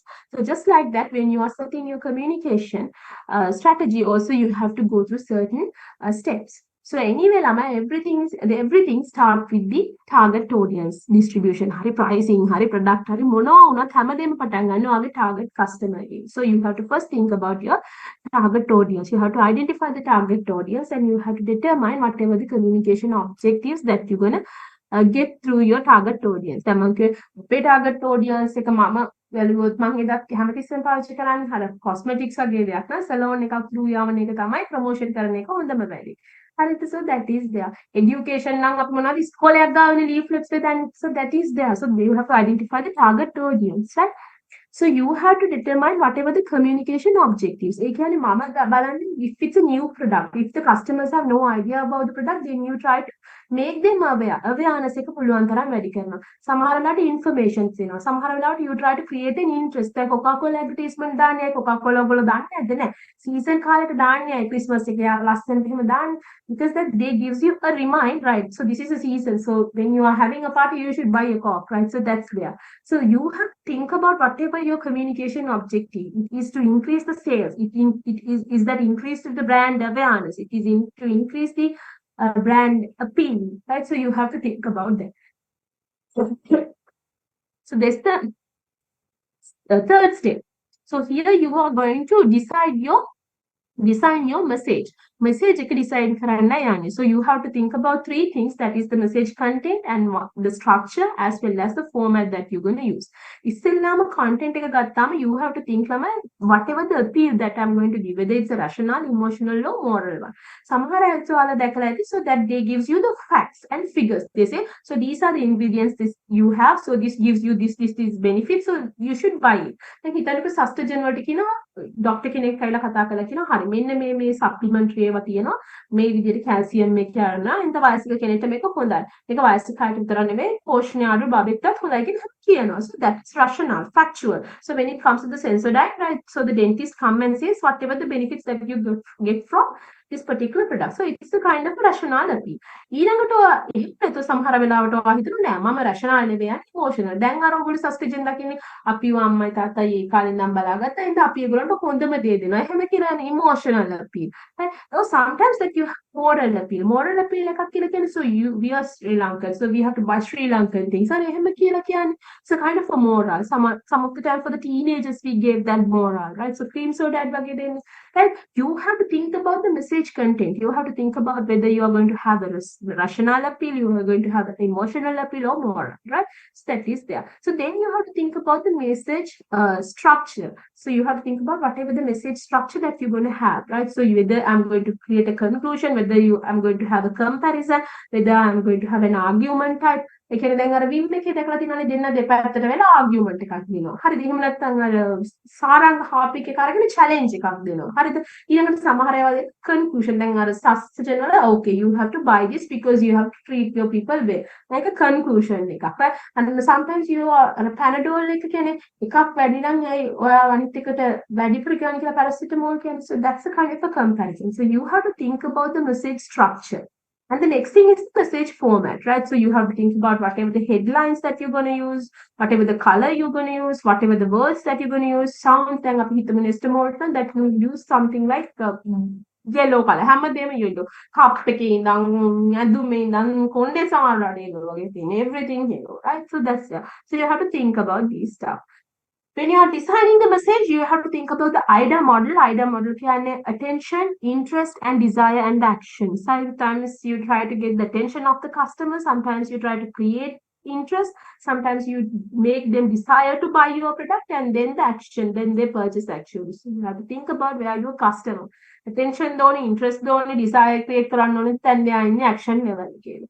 So you have to think about all this stuff. So the next thing is that you have to choose the media. හරිද? දැන් මේ ඔක්කොම කරාට පස්සේ you know that there are several media. සාමාන්‍යයෙන් media ගත්තාම you can divide them into two categories like personal communication channels as well as non-personal media. Personal කියලා කියන්නේ you එක personalize කරනවා. දැන් මම කිය cosmetics වගේ එකක් අපි අතනට magazine එකක් හදලා යනවා කියන එක personalize කරනවා. ඊට advertising as a whole estimate දැම්මම TV එකේ everybody watch it, right? So you can use personal and non-personal. When we are talking about marketing, we always try to personalize the stuff. Even for the TV advertisement, you might have seen that they have target. ඒගොල්ලෝ personalize කරන්න පුළුවන් තරම් try කරනවා. මම අර හැමදාම කියන්නේ උදේ ඉඳන් දවල් වෙනකල් යන්නේ අම්මලා බලන ඒවා. ඊට පස්සේ හවසට බබාලා ඉස්කෝලේ ආවම යන්නේ කාටුන්. ඊළඟට 7න් පස්සේ යන්නේ news, right? So that is there. ඒ කියන්නේ ඒ අතර යන advertisement power ඒ target market එකට personalize කරලා තියෙන advertising කියන එක non personalized keyword we always try to personalize them. Right? So you have to choose the media. So there are several methods that you can use: advertising, the personal relation, the public relations, the personal selling, the direct marketing. So you have to think about whatever the media that you're going to use. ඒකෙත් TV, the print, the නැත්නම් brochure එකක් ගහනවාද, මේකක් ගහනවාද, billboard, the නැත්නම් website එකේද unboxing video එකක්ද නැත්නම් මොන හරි blog එකක්ද. So you have to think whatever the media that you're going to use. And then you have to select the message source. මගේ message එකේ source එක මොකක්ද කියලා මම හිතනවා. ඒ කියන්නේ මම use කරන්නේ credibility එකද? ඒ කියන්නේ මම present කරන්න දාන celebrity කෙනෙක්ද? දැන් සාරංගවද දාන්නේ නැත්නම් dentist කෙනෙක්වද දත්වලට දාන්නේ. So you have to think about that, right? Message source. And then at the end of the day, you have to collect the feedback. So how can you collect the feedback? So you are collecting the feedback. ඒ කියන්නේ once communication program. Once you have developed the communication program, then you have to see the success. So in between the process that you can, after 6 months, that you can collect the data, sales data, and you can check whether sales has been increased or the brand awareness has been increased. Make balana lazy, sales and lazy brand awareness, and you have to do a research, right? So now we are going to talk about the promotional budget. So how can you set the total promotion budget? So when you're talking about the promotion budget, so that there are certain methods, but here I'll be focusing only towards 4 methods, right? So the affordable methods, so if you just think about the small organization, that they don't have much more money to spend for the advertising campaign, so that they give whatever that they have, up to 50,000, 100,000, 500,000. This is what we have, so you have to manage with it. So it's known as affordable method. And the next thing is percentage of sales method. Percentage of sales method කියලා කියන්නේ ළමයි සමහර වෙලාවට finance එක කට්ටිය, so the finance department that they don't like to spend much more money on marketing. ඒගොල්ලෝ කියනවා හරි, so you're doing marketing in order to increase the sales thing. So what we can do, we'll say that we'll give the marketing budget as percentage of sales. දැන් sales හැදෙන්නේ marketing වලින් නම් අපි sales වලින් කෑල්ලක් දෙන්නම් marketing වලට. හරි මෙච්චරයි. 5% දෙනවා ගිය අවුරුද්දේ sales වලින් 5% marketing වලට දෙනවා. So ඔයාලට if you need to increase the marketing budget, what you have to do, you have to increase the sales. So this is what they say. But when it comes to the marketing budget, lamai marketing programs, it's not only to increase the sales, but also increase the relationship, brand awareness, market awareness. So everything is there. Right. So the next thing is the objective and task method. So the objective and task methods in a sense. So we set some objectives. आप set करना एक objectives. A objectives are एक task तीनों. ये but गणन तीनों. So you say, okay, for this task we have to have this much, right? So this is known as the objective and task method of creating the promotional budget. आप promotion budget एक गण संपूर्ण task वलट जाना fairly एकत्र करना. So the next thing is the comparative parity method. So the comparative parity method is in a sense that you look at your direct competitors as well as indirect competitors. So you think about their sales as well as their promotional budget. So you know that comparatively how I can set my promotional budget. So these are the 4 methods that you can use to set your promotional budget. So as I said you before, when we're talking about the promotional mix, so that there are 5 tools. මම කියවනේ communication mix එකයි promotional mix එකයි කියන්නේ දෙකම එකයි. So the promotional tools, we can use 5 promotional tools, that is the advertising, personal selling, sales promotion, public relation and direct marketing. We will be talking about these tools in detail little later.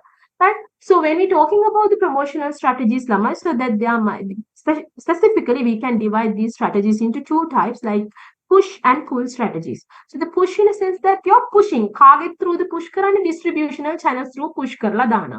Pulling කියලා කියන්නේ you are directly target the target customers. දැන් හිතන්නකෝ pushing කියන්නේ සමහරලාට ඔයගොල්ලෝ දැකලා ඇති distributional channel වලට අපි commission එකක් දෙනවා කියලා කියන්නේ අපේ ළඟම ඉන්න කණේට commission එකක් දෙනවා වැඩිපුර අපේ බඩු වික්කොත් ඔයාලට මේ commission එක හම්බ වෙනවා. එතකොට මේක target කරන්නේ කාව distributional channels වලට. You push the distributional channels to sell your products more, right? So that is not to the customers.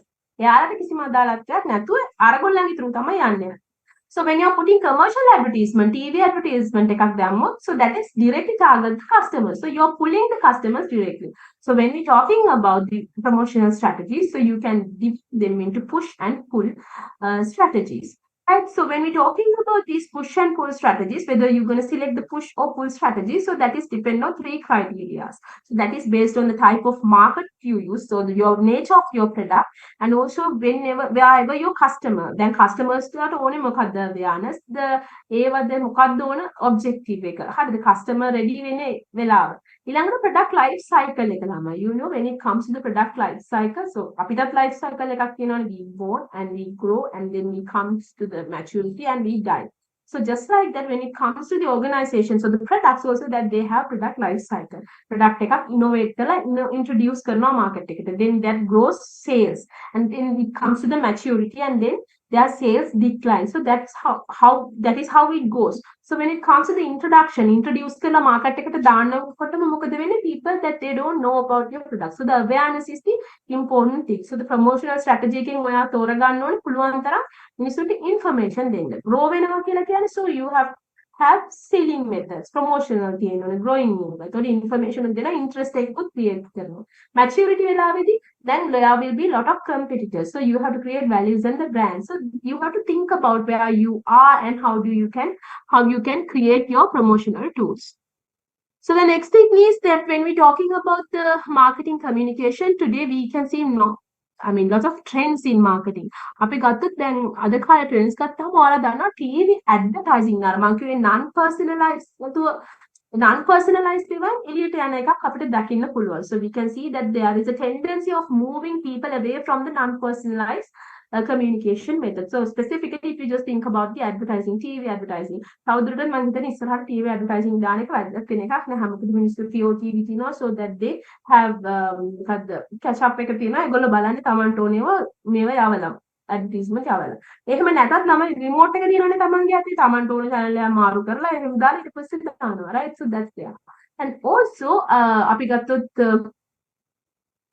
YouTube ඊළඟට මේ කියන YouTube videos ලා blogs unboxing videos මේ TikTok පාර ඒ වගේ ඒවා හින්දා so that we have now new trends new methods to target our customers, right? So that's there. So this is something really important. So the markets now, the marketers have shifted away from the mass marketing, right? So now we use less broadcasting, right? So that is something really important. දැන් ගත්ත TV advertisement, newspaper ඒවා නැත්තටම නැති වෙලා යනවා, right? So that is there.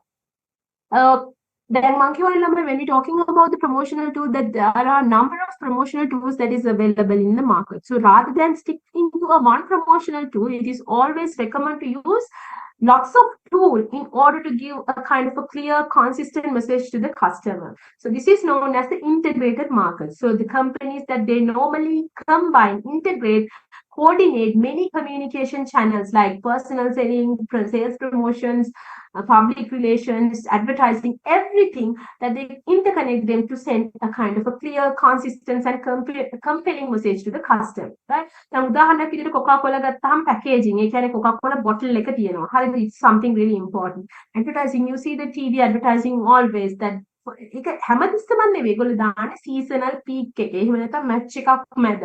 There are the ways, right? Advertising තියෙනවා. ඊළඟට personal selling. So when we talking about the Coca-Cola brand managers, area managers ලා ඔයගොල්ලෝ දැකලා ඇති ඔය canteens, cafeteria වලට ගිහින් personally ගිහිල්ලා තමයි sell කරන්නේ. bulk හින්න ගන්න. Like the sales promotion, or you must have seen that ඒගොල්ලන්ට කියලා lead එකේ තියෙන තරගෙට එන්නේ එහෙම කියලා කියන sales promotion is there. Right? So when you give the lead, then you will be getting a discount. So that is there. Public relations, so PR. So you might have seen that there are PR වැඩ කරන්නේ මේ කියන්නේ සමහර ලාවට CSR වැඩ කරන corporate social responsibility විදිහට මේ එක එක ඒවට fund කරනවා. So that's there. So the direct marketing is there, right? So they are directly marketing. ඒ කියන්නේ අපි සාමාන්‍යයෙන් direct marketing නම් ටිකක් අඩුයි ඇත්තටම. So that's sometimes it might be the event management, of course, that they sponsor for the specific events. You know, when it comes to these Coca-Cola, that you can, you know, that Coke truck is everywhere, right? So whenever the event is there, that the Coke truck is there, right? So that's there. Then the packaging, we have talked about that, right? So this is where I wanted to tell you that how the Coca-Cola use everything, right? So when we're talking about that, they have a kind of a franchise with the McDonald's, and they have here they have given some of these vending machines that may have fridge and the racks for the supply distributional channels in order to just as a push strategy, right? So this is where that they have sponsor, right? So this is their product portfolio, and this is the advertising that they have used at that time, and so these are the stuff, right? So that they use a kind of a holistic approach in order to identify their customers as well as deliver kind of value to their customers, right?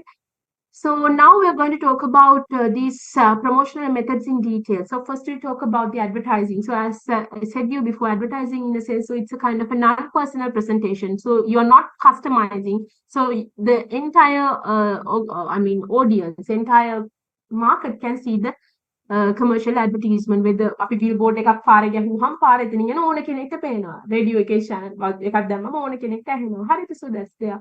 So when it comes to the advertising, it might be used by any of the entity like business firm එකක් වෙන්න පුළුවන්, NGO එකක් like World Health Organizations, UN, ඒගොල්ලෝ හැමෝම advertising use කරනවා. ඔයගොල්ලෝ දැකලා තියෙන professionals, sometimes you might have seen even the tuition class teachers got use කරන්නේ. That's there. So what are the major decisions in advertising? So this is something very similar to the communication, right? Communication, the way that you have decided the communication message as well as communication campaign. So this is also similar to the advertising. So first you have to think about your target customers, and then you have to think about whatever the things that they are looking from you, and then you have to set your objectives according to the customer needs, and then you have to decide your budget, right? Budget එක decide කරන්නේ කොට decide කරන්න ඕනේ මගේ message එකේ structure එක, media එක, and then you have to evaluate your advertising campaign, right?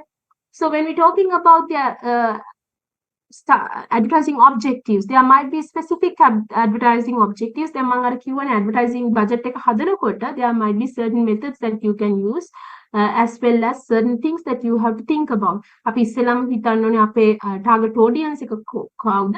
අපිට කොච්චර ඉක්මනට අපිට මේක respond එකක් ගන්න ඕනේද? So you have to think about it, right? So there might be three types of objectives. So the first thing is the informative advertising. Informative advertising කියලා කියන්නේ customer doesn't know about your product, so you try to make aware them and then you try to create primary demand. Primary demand එකක් හදනවා customer ට කියලා. මෙහෙම එකක් තියනවා කියලා. So that is known as the informative advertising. So මෙහෙම කිව්වට ඔක්කොමලා ගන්නෙ නෑ. Selectively then create කරන්න ඕනේ demand එක. So you are persuade customers to purchase your product. So that is known as persuasive advertising. ඊළඟ එක තමයි අර comparison advertising කිව්වේ. So එකක් හොඳ නම් ඇයි වැඩියෙන් පෙවන්නේ. මේකෙන් මේක වැඩියෙන් හොඳට හේදෙනවා. So you compare. So that is known as the comparison advertising. You compares one brand to another brand. So you can see this in between the Coke and Pepsi. So it's a kind of a huge war among Coke and Pepsi, right? So that's there. And then when you're talking about the reminder advertising, right? So you remind the customers to your to buy your product. So මම අර කිව්වේ හැම වෙලාවෙම Coke අර seasonal වෙලාවට දාන්න, so that you are giving a kind of a reminder to the customers.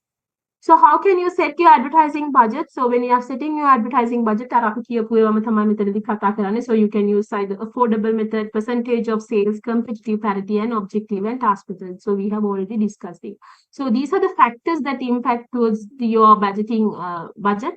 අර මම අර කලින් කිව්වා වගේම ඔයාගේ product life cycle එක ඔයා introduction එකේදී ඉන්නේ growth එකේදී ඉන්නේ growth එකේ ඉන්නවනම් ගොඩාක් advertise කරන්න වෙනවා, right? So that's there. So you have to think about market share එක ඔයාගේ කොච්චරද. So competition එක, if the competition is high, then the clutter is there, clutter is high. So that means you have to do huge advertising. අපිට competition එකක් නැත්නම් ඒ කියන්නේ ඔයා ඉන්නේ blue ocean strategy එකක් කියලා කියන්නේ. ඒ කියන්නේ ඔයාගේ market එකේ competition එකක් නැහැ. Netflix වගේ බලන්න. So that is there. So then no need of much advertising, right? So කොච්චර පාරක් ඔයා දානවද? වැඩිපුර දානවා නම් වැඩිපුර budget එකක් යනවා. So how you can differentiate your products? So you have to think about all these factors. So these factors impact towards your advertising budget. Then how are you going to plan your message? So this is something really similar to the what we have discussed under the communication message. අපි අර effective communication එකට steps කිව්වේ. ඒකෙදී අපි මතකද කිව්වා how you can create your message කියලා. So we said that you have to think about the content, structure, and all this stuff කියලා තුනක් ගැන කතා කරේ. So these are the stuff that we're going to discuss here. So you have to first develop message, whether you have to think about whether it's going to be emotional, rational, or moral. Then you have to create the concept and you have to do it, right? So when we're talking about the advertising strategy, so the next thing is that you have to select the media. So when you are selecting the media, so the first thing that you have to think the reach එක කොච්චර වෙන්න ඕනේද කියලා හිතන්න ඕනේ. කියන්නේ මම කොච්චර audience එකක් බලාපොරොත්තු වෙනවද මේකේ? ඔක්කොමද? ඊළඟට කොච්චර frequency එකක්ද? impact එක කොහොමද දෙන්න ඕනේ? right? ඊළඟට දැන් අපි හිතමු මම කිය motor ඉන්ෂුරන්ස් එකක් ගැන කියන්න යන්නේ. එතකොට මට මෝටර් ඉන්ෂුරන්ස් ගත්තාම ලෝකෙින් ලංකාවේ ඉන්න ඔක්කොම කට්ටිය මෝටර් ඉන්ෂුරන්ස් බලන්න ඕනේ. And it's not life insurance, it's a motor insurance. So the people who have owned possess a vehicle only should watch this thing. අපේ reach එක එච්චරයි. එතකොට ගෙදර උදේට වෙලා ඉන්න අයට TV එකේ දාලා වැඩක් තියනවද? TV බලන කට්ටියට වැඩක් තියනවද මෝටර් ඉන්ෂුරන්ස් දාලා වැඩක් නැහැ. So then now they are in car. ඉතින් ඒ වෙලාවට දාලා වැඩක් නැහැ. සතේ දවස්වල උදේ 8 ඉඳන් 12 වෙනකල් TV ඇඩ්වර්ටයිස්මන්ට් එකක් දාමත් තේරුමක් තියෙනවද? 7 වෙනකල්වත් තේරුමක් නැහැ. මොකද ඒගොල්ලෝ TV බලන්නේ නැහැ because now they are the working force, so that they are in road, right? So you have to think about the richness and the frequency and the impact. ඊළඟට ඒගොල්ලෝ රේඩියෝ එක ඒතර මොකද්ද channel එක අපි use කරන්නේ? ඒගොල්ලෝ drive කරනවා. ඒතකොට ඒගොල්ලෝ drive කරන්නේ මොන වෙලාවටද? From 7 to 9. ඒ වෙලාව අතරතුර motor insurance ad එකක් දැම්මොත් so that is more effective. එතකොට මොකද ඒගොල්ලෝ යනකොට අහගෙන යන්නේ රේඩියෝ එකක් drive කරනකොට. So that is there. So you have to think about this specific media vehicle. So whether I'm going to use a magazine, whether I'm going to use TV, radio, right? ඒවා හොයන්න ඕනේ. මම අර කිව්වා වගේ cosmetics වගේ එකක් නේ TV එකේ දාලා තේරුම් ගන්න. So you have to rather than have the posting these type of broadcasting advertisement, it's recommended to use printed materials like a kind of luxury magazine. right? So that's there. අපි හිතමු supplement එකක් introduce කරනවා නම් අලුතින් මොනවද කරන්න පුළුවන්? gym එකේ leaflet එකක් ගහලා gym instructor through දෙන එක තමයි වැඩිපුරම හොඳ, right? So you have to think about this vehicle and also the timing, as I said you before. So you have to think about these stuff. Then කොහොමද අපිට මේක evaluate කරන්න පුළුවන්? So you can evaluate the advertising program. මම අර කිව්වා වගේ sales නම් හරි ලේසි. Sales effect එක you can get the sales data. But when it comes to the communication effect, that means the awareness. So then again you have to do a marketing research, right?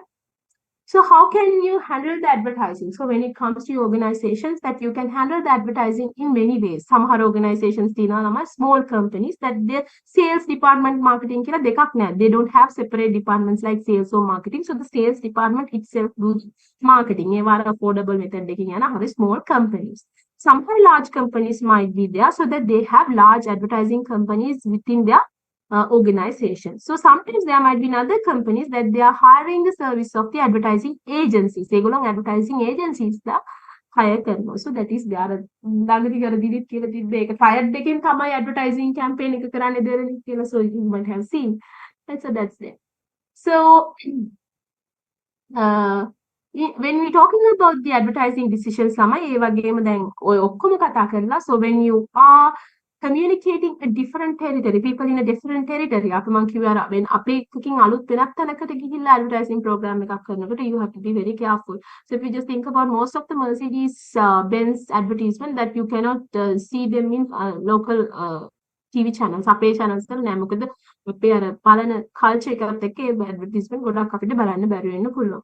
අර African එකේදී මං කිව්වේ so that idea is different. So you have to adapt your some of the global advertising. You know, to Coca-Cola ad you can put it anywhere, right? So that's there. So advertising media cost availability, and also sometimes you have to think about the regulations of advertising practices. Some child labor use some content gender orientations. You just think about the gender orientations and gender specifications. So that is something very important when it comes to the European and US market. And අපි ගත්තොත් රෂියා වගේ පැත්තට යනකොට රෂියා China ඒ වගේ පැත්තට යනකොට ඒගොල්ලෝ ඒව ගැන එච්චරම හිතන්නේ නැහැ. So that's there. Now we are going to talk about the sales promotion. So the next tool, අපි ඉස්සෙල්ලාම කතා කරේ advertising. So the first tool, now we are going to talk about the sales promotion. So the next tool, sales promotion එකක් කියලා කියන්නේ ළමයි. It's a kind of technique that used to increase the sales immediately. Short term incentive එකක් දීලා ටක් ගාලා sales boom එකක් ගන්න බලනවා. So that is known as the sales promotion. So the mass communication technique that offers short term incentives to encourage purchases or the sales is known as the sales promotion. දැන් උදාහරණයක් කියලා ගන්න buy one get one free එකක් දැම්ම ගමන් දැන් අර pizza hut එක කාලයක් දුන්නේ පස්සේ නැවැත්තුවා. They couldn't they couldn't facilitate it actually. ඒගොල්ලන්ට ඒක කරගන්න බැරි තරම් ආව ඕනර්ස්. ඒ හින්දා ඒගොල්ලෝ නැවැත්තුවා ඒක. buy one get one free කියලා දැම්මේ අර Thursdays වල සමහර වෙලාවට visa එකත් එක්ක එකතු වෙලා. ඒකට බැරි තරම්ම offers ආවින්ද ඒගොල්ලෝ ඒක නැවැත්තුවා. දැන් ඒක සාමාන්‍යයෙන් දෙන්නේ නැහැ. 50% තමයි වැඩි මොනවද දෙන්නේ. right? So that is it. ඒ වගේ වුණොත් මොකද වෙන්නේ? එක පාට බ්‍රහස්පතින්දාට sales වැඩි වෙනවා. right? So that is there. So this is known as a kind of a short sales promotion. Discount එකක් දෙනවා නම් එක පාට. way off එකක් දෙනවා නම්. So that is known as a sales promotion. Buy one get one free. So the gifts as well as the some of the events. Right? So these are known as a sales promotion. So a sales promotion ගත්තම ළමයි sales promotion can be either push or pull. ඒ කියන්නේ customer ට කෙලින්ම දෙන ඒවා වෙන්නත් පුළුවන්. Either you can directly give it to the marketing channels in order to push your products through the channels. So let's talk the consumer promotional tools. I'm not going to talk about all in detail. So I'll be taking some of the important stuff and we'll have a discussion, right? So the consumer promotional tools මොනවද use කරන්න පුළුවන්? සාමාන්‍යයෙන් objective එක වෙන්නේ පුළුවන් තරම් customers ගොඩක් එකපාර ගන්න තමයි හදන්නේ, right? එතකොට මොකද කරන්න ඕනේ? So you can give buy one get one free දෙන්න පුළුවන්, loyalty cards දෙන්න පුළුවන්, coupons දෙන්න පුළුවන්, samples දෙන්න පුළුවන්, free game එකක් දෙන්න පුළුවන්. හරිද? අර Coca-Cola කරන්නේ game එකක් වගේ lead එකේ තියෙන. So that is there. So there might be a lot of contests, right? So you can use many methods. So the next thing is the trade promotional tools. Trade පැත්තට මොනවද දෙන්න පුළුවන්? ඔයාලට දෙන්න පුළුවන් එයාලට allowances, price off එක discounts දෙන්න පුළුවන්, වැඩිපුර margins දෙන්න පුළුවන්, ඊළඟට free goods දෙන්න පුළුවන්, racks දෙන්න පුළුවන්, fridge දෙන්න පුළුවන්.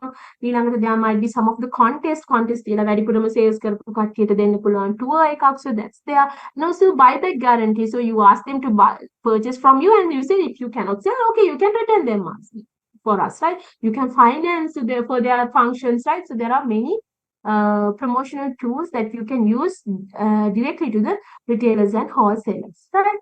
So that's about the sales promotion. And now we are going to talk about the public relations. So we call it as the PR. PR එකක් කියලා කියන්නේ ළමයි. So you try to create good relation with the community. So normally this happens when you are heading with the unfavorable rumors or the stories.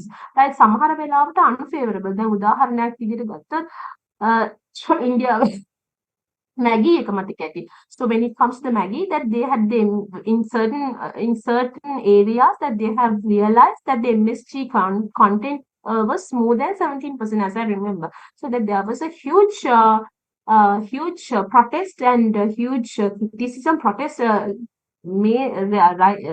raised against the Maggie as well as the Nestle brand. So the Nestle came forward and they did some press conferences as well as the public relations in order to mitigate this situation. So the same thing happened in Sri Lanka with the Anchor melamines as well as the Candos and the recent incident as well as the Malaysian Airlines and also the Toyota, Akio Toyota. Right, so he's the he's the owner at that. He was the owner at that time. So the Toyota that they had a kind of a small failure in their tire, which caused a certain interact with the customer, so they get the information. So when there is a change in the demand, that they have to get that information and they have to tell it to the company because that they have to change accordingly. මොකක් හරි එකකට demand එක අඩු වෙනවා නම් ඒ වෙලාවට යාලා production එක අඩු කරන්න ඕනේ. demand එක වැඩි කියලා තියෙනවා නම් production එක වැඩි කරන්න ඕනේ. වෙනසක් කරන්න ඕන නම් ඒක වෙනස් කරන්න ඕනේ. So everything is there. So the sales force that they are the people when it comes to the sales force ළමයි sales force එක තමයි දැන් අපි හිතමු ක්‍රෙඩිට් කාඩ් එකක් විකුණන්න ආවා කියලා එයා represent කරන්නේ අදාළ බැංක් එක. හරිද? එතකොට කස්ටමර්ට සම්පත් බැංක් ක්‍රෙඩිට් කාඩ් එකක් විකුණන්න එන කෙනා එයා තමයි සම්පත් බැංක් එක කියන representative. So that is එයා මොන හරි අවුලක් කරොත් ඒක එයාට ප්‍රශ්නයක් වෙනවා. So that is something really important, right? That represent the company to the customer and represent customers to the company. ඒ වගේම customers ලගේ දේවල් ඉන්නලා කියන්නේ company එකට sales force එක. So that is something really important. Right? So when we're talking about Salesforce, so the managing Salesforce is really important. So how can you manage? So the first thing is that you have to think about your Salesforce strategy. මම මොකද්ද කරන්නේ? මම මේගොල්ලන්ව hire කරනවද? නැත්නම් outsource කරනවද? මම මගේ organization එකේම තියා ගන්නවද? So you have to think about the pharmaceutical companies that they use the medical rep. So how they do it. Right? ඊළඟට මොකද කරන්නේ ඊට පස්සේ structure එක හිතුවට පස්සේ then you think now what is the structure, so to whom that they have to report, so how they have to allocate, right? So you have to think about the structure. Then you have to recruit the people, select කරලා people මිනිස්සුන්ව recruit කරනවා. So you are looking for certain characteristics and attitudes from the sales people, so you're looking for the best fit people in the market. අරගත්තට පස්සේ මොකද කරන්නේ? You have to train them because now your organizational policies might be a little different from the others, so you have to train them, right? Then you're compensating them. So you said that of course you will be getting fuel allowance, you will be getting a vehicle allowance, so you will be getting a company based phone, right? So these are the ways that we're going to compensate you. So if you achieve your target, then you will be getting a commission, right? So that is there. So you have to supervise the sales people. ඔයාගේ මිනිස්සුව sales කරන කට්ටියව supervise කරන්න ඕනේ. හරිද? So that's there. ඒ කියන්නේ එතකොට ඔයාලා sales cover කරාද ඒවද මේවද බලන්න පුළුවන්. හරිද? So that's there. So you have to evaluate them. එතකොට බලනවා මේගොල්ලෝ achieve කරනවද target achieve කරනවා නම් bonus දෙනවා, right? So that's there. So these are the way that you can compensate the people. As I said you before, that might be monetary as well as non-monetary. Monetary කියලා කියන්නේ bonus එකක් දෙන්න පුළුවන්, commission එක දෙන්න පුළුවන්, salary increments දෙන්න පුළුවන්. ඊට අමතරව other benefits are there. So you can appreciate them, you can give them the vacation, you can give them foreign tours, that there are certain methods, right? So when you are evaluating the sales people, so what are the information that you get? Or කොහොමද information ගන්න පුළුවන්? What you can ask for their sales report. සාමාන්‍ය මිනිස්සු sales කරනකොට sales report එකක් අනිවාර්යෙන් maintain කරන්න ඕනේ. ආයාගේ work plan එකක් තියෙන්න ඕනේ. සාමාන්‍යයෙන් එහෙමනේ යන්නේ ළමයි. sales manager කෙනෙක් ගත්තාම sales manager ඉන්නවා. manager යටතේ ඉන්නවා area sales managers ලා. ඊට පස්සේ area sales managers ලා යටතේ sales executives ලා ඉන්නවා. ඊළඟට technical field assistants ලා ඉන්නවා. So this is how it works. For each and every person, there should be a sales report and the work plan. For the area managers, that they have the normal territory plan, right? So you have to get the sales report, work plan, and the annual territory plan, as well as the marketing plan from the marketing manager. So you take their call reports. Call reports are a manner for how long that they have been with their customers, and also that you have to take their expense reports. I mean, you have to always compare the cost that they have cost that they have created in order to obtain that particular profit. අපිට එයාලා create කරපු revenue එක generate කරගන්න generate කරපු revenue එකට comparatively what is their cost. So you have to compare that. So you have to compare the cost, the profit that they have generated with the cost that they have generated. That is something really important. So these are the sources of information that they can use to evaluate the sales people. So when we're talking about the sales process, Lama, so it has several steps that how you can do the selling process. So you have to go through the steps in the selling process. So the first step is that you have to look for the prospecting and qualifying customer. කියන්නේ ඉස්සෙල්ලාම දැන් හිතන්නකෝ credit card එකක් විකුණන්න යනවා කියලා. ඔයාලා බලනවා කාටද credit card දැන් අපි විකුණන්න යන්නේ platinum හරි මේ මොනවාද එක්කෝ ඉන්ෆිනිටි ප්ලැටිනම් ඔහොම නෑනේ අපි කියමු ප්‍රෙස්ටිජ් කාඩ් එකක් ප්ලැටිනම් එකක් විකුණන්න යනවා හරිද so you are looking for the platinum customers ලා use කරනවා එතකොට so the certain salaries has to be there right so then you are looking for the people who are having high salaries අපි බලනවා හරි doctors ලා බලනවා lecturers ලා බලනවා engineers ලා බලනවා ඒ වගේ කට්ටියව you are looking for prospecting you are identifying and screening for the qualified and potential customers ඊට පස්සේ ඒගොල්ලන්ගේ ලිස්ට් එකක් අපි කොහෙන් හරි හොයාගෙන අපි යාලට calls දෙනවා so we call them and we ask for an appointment හරිද ඊට පස්සේ ගිහිල්ලා ඊළඟට we visit personally visit කරනවා so we visit them and we ask for the information ඊට පස්සේ කියලා ඉවරලා ඔන්න අපි පටන් ගන්නවා අපේ product එක present කරන්න so you are starting the presentation you are telling the product story you tell whatever the benefits you have ඔක්කොම ටික කියනවා කිව්වට පස්සේ ඊළඟට එහා පැත්තෙන් අහනවා අනිත් ප්‍රශ්න අයියෝ මට තා ක්‍රෙඩිට් කාඩ් එකක් තියෙනවා ඕක කැරෙන්න වෙනවාද මේකේ joining fee කොහොමද එයාගේ objections තියෙනවා ඊට පස්සේ you sort out them you are clarifying you are settling their objections ඊට පස්සේ මොකද කරන්නේ you are closing you ask the customer for the order ඊළඟට customer එකෙන් ඔයා application එක පුරවලා යාට දීලා එයාගෙන් අරගෙන documents අරගෙන so you close කරනවා දැන් එයාට credit card එක ගන්නම වෙනවා ඊළඟට with the time that you follow up you give them a call and ask right so much so එයා ගත්තද credit card එක දැන් හරියද deliver වුණාද so you are asking and so these are the steps that you have to follow when it comes to the selling process right.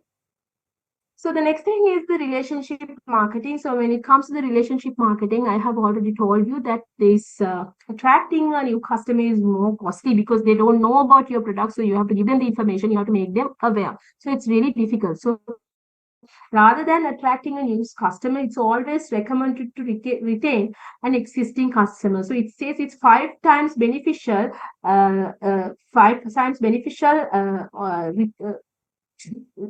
to maintain a retaining customer rather than attracting a new customer, right? So when you are having a retaining customer, what will happen? So they will make the purchases again and again, repeat purchases, right? So then it will increase your profits. And also when it comes to the customer lifetime value, it's not only the එක transaction එකක් නෙවෙයි ජීවත් වෙලා ඉන්න කල්ම ඔයාගේ බඩුව purchase කරනවා so that's there and also the word of mouth right so when it comes to your customer you recommend your product to the other customers because your customer is now very loyal to your product but the word of mouth is something really important right so when it comes to the marketing that there is nothing important than the user experience so you're looking for the reviewers especially මේ වගේ digital media එකක් තියෙනකොට social platform තියෙනකොට word of mouth word of mouth කියන එක හරිම important මොකද මිනිස්සු කියන දේ ඒකනේ ටග් ගාලා වීඩියෝ share වෙනවා ටග් ගාලා නරක දෙයක් වුණොත් share වෙනවා ඒ වගේම තමයි හොඳ දේවල් right so that's there so you have to think about it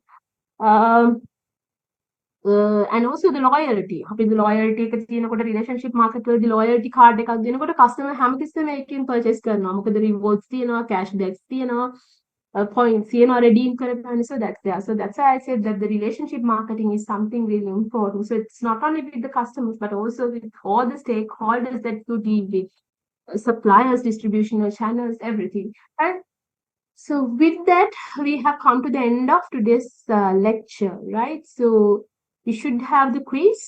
අපි quiz එක තියන්නත් ඕනේ. මම දන්නේ නැහැ අතරම ඔයාලගේ දැන් තියපු නැති quiz මොනවද කියලා. මට ෆාහිම්ගෙන් මම ගන්නම් මේකක්. يعني දැනට කරපු subjects වලින් completed subjects ටිකෙන් quiz තිබ්බේ නැති මොනවද කියලා මට දැනගන්න ඕනේ. සතියක් නිවාඩු දාලා හරි කමක් නැහැ ළමයි. අපි ඉක්මනට ඒ ටික ඉවර කරගමු because දැන් අපි රිසල්ට් දුන්නට වැඩක් නැහැ. අපි රිසල්ට් දුන්නාම යුනිවර්සිටි එකේ රිසල්ට් යන්නේ සෙනෙට් එක through. හරිද? ඒ කියන්නේ අපි දෙන රිසල්ට් සෙනෙට් එකට ගිහිල්ලා එහෙම ගොඩක් ලොකු process එකකින් තමයි එළියට යන්නේ. දැන් අපි ඔයාලගේ second intake එකේ කට්ටියගේ රිසල්ට් සෑහෙන කලින් දුන්නා but still that's in process. So I think that we have to speed up the process. අපි ඔයාලගේ එක ඉක්මනටම කොහොම හරි දෙමු. එතකොට ටක් ගාලා රිසල්ට්ස් අපිට ජනවරි වෙනකොට ෆෙබ්‍රුවරි වෙනකොට රිලීස් කරගන්න පුළුවන්. අන්න ඒකයි මට ඕනේ. එහෙනම් මම සජිතට කිව්වා මේක දාන්න කියලා. I want your course portfolio soon. So you have to submit it soon too. So I will make available some of the sample portfolios. I'll make the date little extended. But anyway, you try to submit them soon. So I'll get the kind of a schedule from Fahim. I'll ask him to note down whatever the exam that you haven't had yet. හරිද? තාම complete කරලා නැති ඒවා අපි ටක් ටක් ගාලා ඒවා කරමු ළමයි. ඒවා කරලා අපි කොහොම හරි ඉක්මනට මේක ඉවරයක් කරගෙන මේ රිසල්ට් රිලීස් කරගන්න බලමු. නැත්තම් මම දැන් මගේ එක්ස්පීරියන්ස් එකෙන් මට තේරුනේ අපි කොච්චර ඉක්මනට දුන්නත් වැඩක් නැහැ. එක්සෑම් බෝඩ් එකට ගිහිල්ලා සෙනෙට් එකට ගිහින් දෙනකොට it takes time. So these are government bodies. Not only government bodies තමයි private body එකකින් වුණත් ඕක කොහොමම වෙන සමහර campus තියෙනවා private universities that you have to send them to the international universities. ඒ කියන්නේ හැම transcript එකක්ම scan කරලා මම කරන හින්දා කියන්නේ හැම ට්‍රාන්ස්ක්‍රිප්ට් එකම ස්කෑන් කරලා ඉන්ටර්නැෂනල් යුනිවර්සිටි එකට යවලා තමයි ආයෙ රිසල්ට් එක ගෙන්න ගන්න. එතකොට කියන්නේ සෙකන්ඩ් එක්සෑම් එකට. ඒ වගේ තියෙනකොට ඉතින් ඒවත් වෙලා යනවා. So ඒ හින්දා අපි පැත්තෙන් කරන්න පුළුවන් එකම දේ we can submit it soon. අපි ඉක්මනටම submit කරොත් වැඩේ හරි. ඒ හින්දා එක්සෑම් වලට ફોකස් එක දෙන්න. So මම ඒකයි සමහර වෙලාවට ටෙක්නිකලි මේ වගේ ප්‍රෝග්‍රෑම් එකක් කරනකොට හරි අමාරුයි. කට්ටිය රට යනවා, සමහර අය මයිග්‍රේට් කරනවා. දැන් මේ මැදදී සමහර ලෙක්චර්ස් ෆ්‍රී වෙනකොට මම මේ පුළුවන් තරම් කරන්න බලන්නේ ඒකයි. මම මගේ ලෙක්චර්ස් එහෙම තැනින් තැන දැම්මේ ඒකයි. කියන්නේ නැති වෙලාවල් වලට කරනවා කියන එක. ඔයාලගේ ටයිමින් මේ හොඳට තියාගන්න ඕනේ හින්දා. So anyway, ඔයාලගේ බැච් එකට මම හරිම හැපි බැච් එකක්. මොකද ඕන දෙයකට රෙඩි බැච් එකක්. හැමතිස්සෙම කියන්නේ නෑ බෑ මුකුත් නෑ. ඕන වෙලාවක කිව්වොත් හරි කොම්ප්‍රොමයිස්. ඔයගොල්ලෝ හරි මේ ෆ්ලෙක්සිබල්. අපි මේ පැත්තෙන් එනකොට ඔයාලා ටක් ගාලා හරිලා කොහොම හදාගෙන ඉස්සරහට යනවා. එහෙනම් අපි කොහොමද try කරලා ඉක්මනට results release කරගන්න බලමු. So I'll get the information from Fahim. So we should especially thank Fahim actually. This is my last lesson, so that's why I'm talking to you, right? We should especially thank Fahim because he's the person who mediate all these stuff. ඔයාලගේ හැම ප්‍රශ්නයකදීම මේ involve වෙලා යා මේක හරිම smooth ගෙනියන්න අපිට උදව් කරා. ඒ කියන්නේ අපි යාට වෙනම පේමන්ට් එකක් මුකුත් කරේ නැහැ නේ ඒකට. ඒක යාගේ කමිට්මන්ට් එක බැච් එකේ රෙප් කෙනෙක් විදිහට යා මාර්ක් කමිට්මන්ට් එකක් දුන්නා. So we should appreciate his commitment, right? Okay, with that I have come to the end of today's session. So this will be the last session that I'm going to meet you guys. So right, I hope that you don't have any question. If you have any question, you can ask. If not, that we can end up the session. Thank you very much, Raman.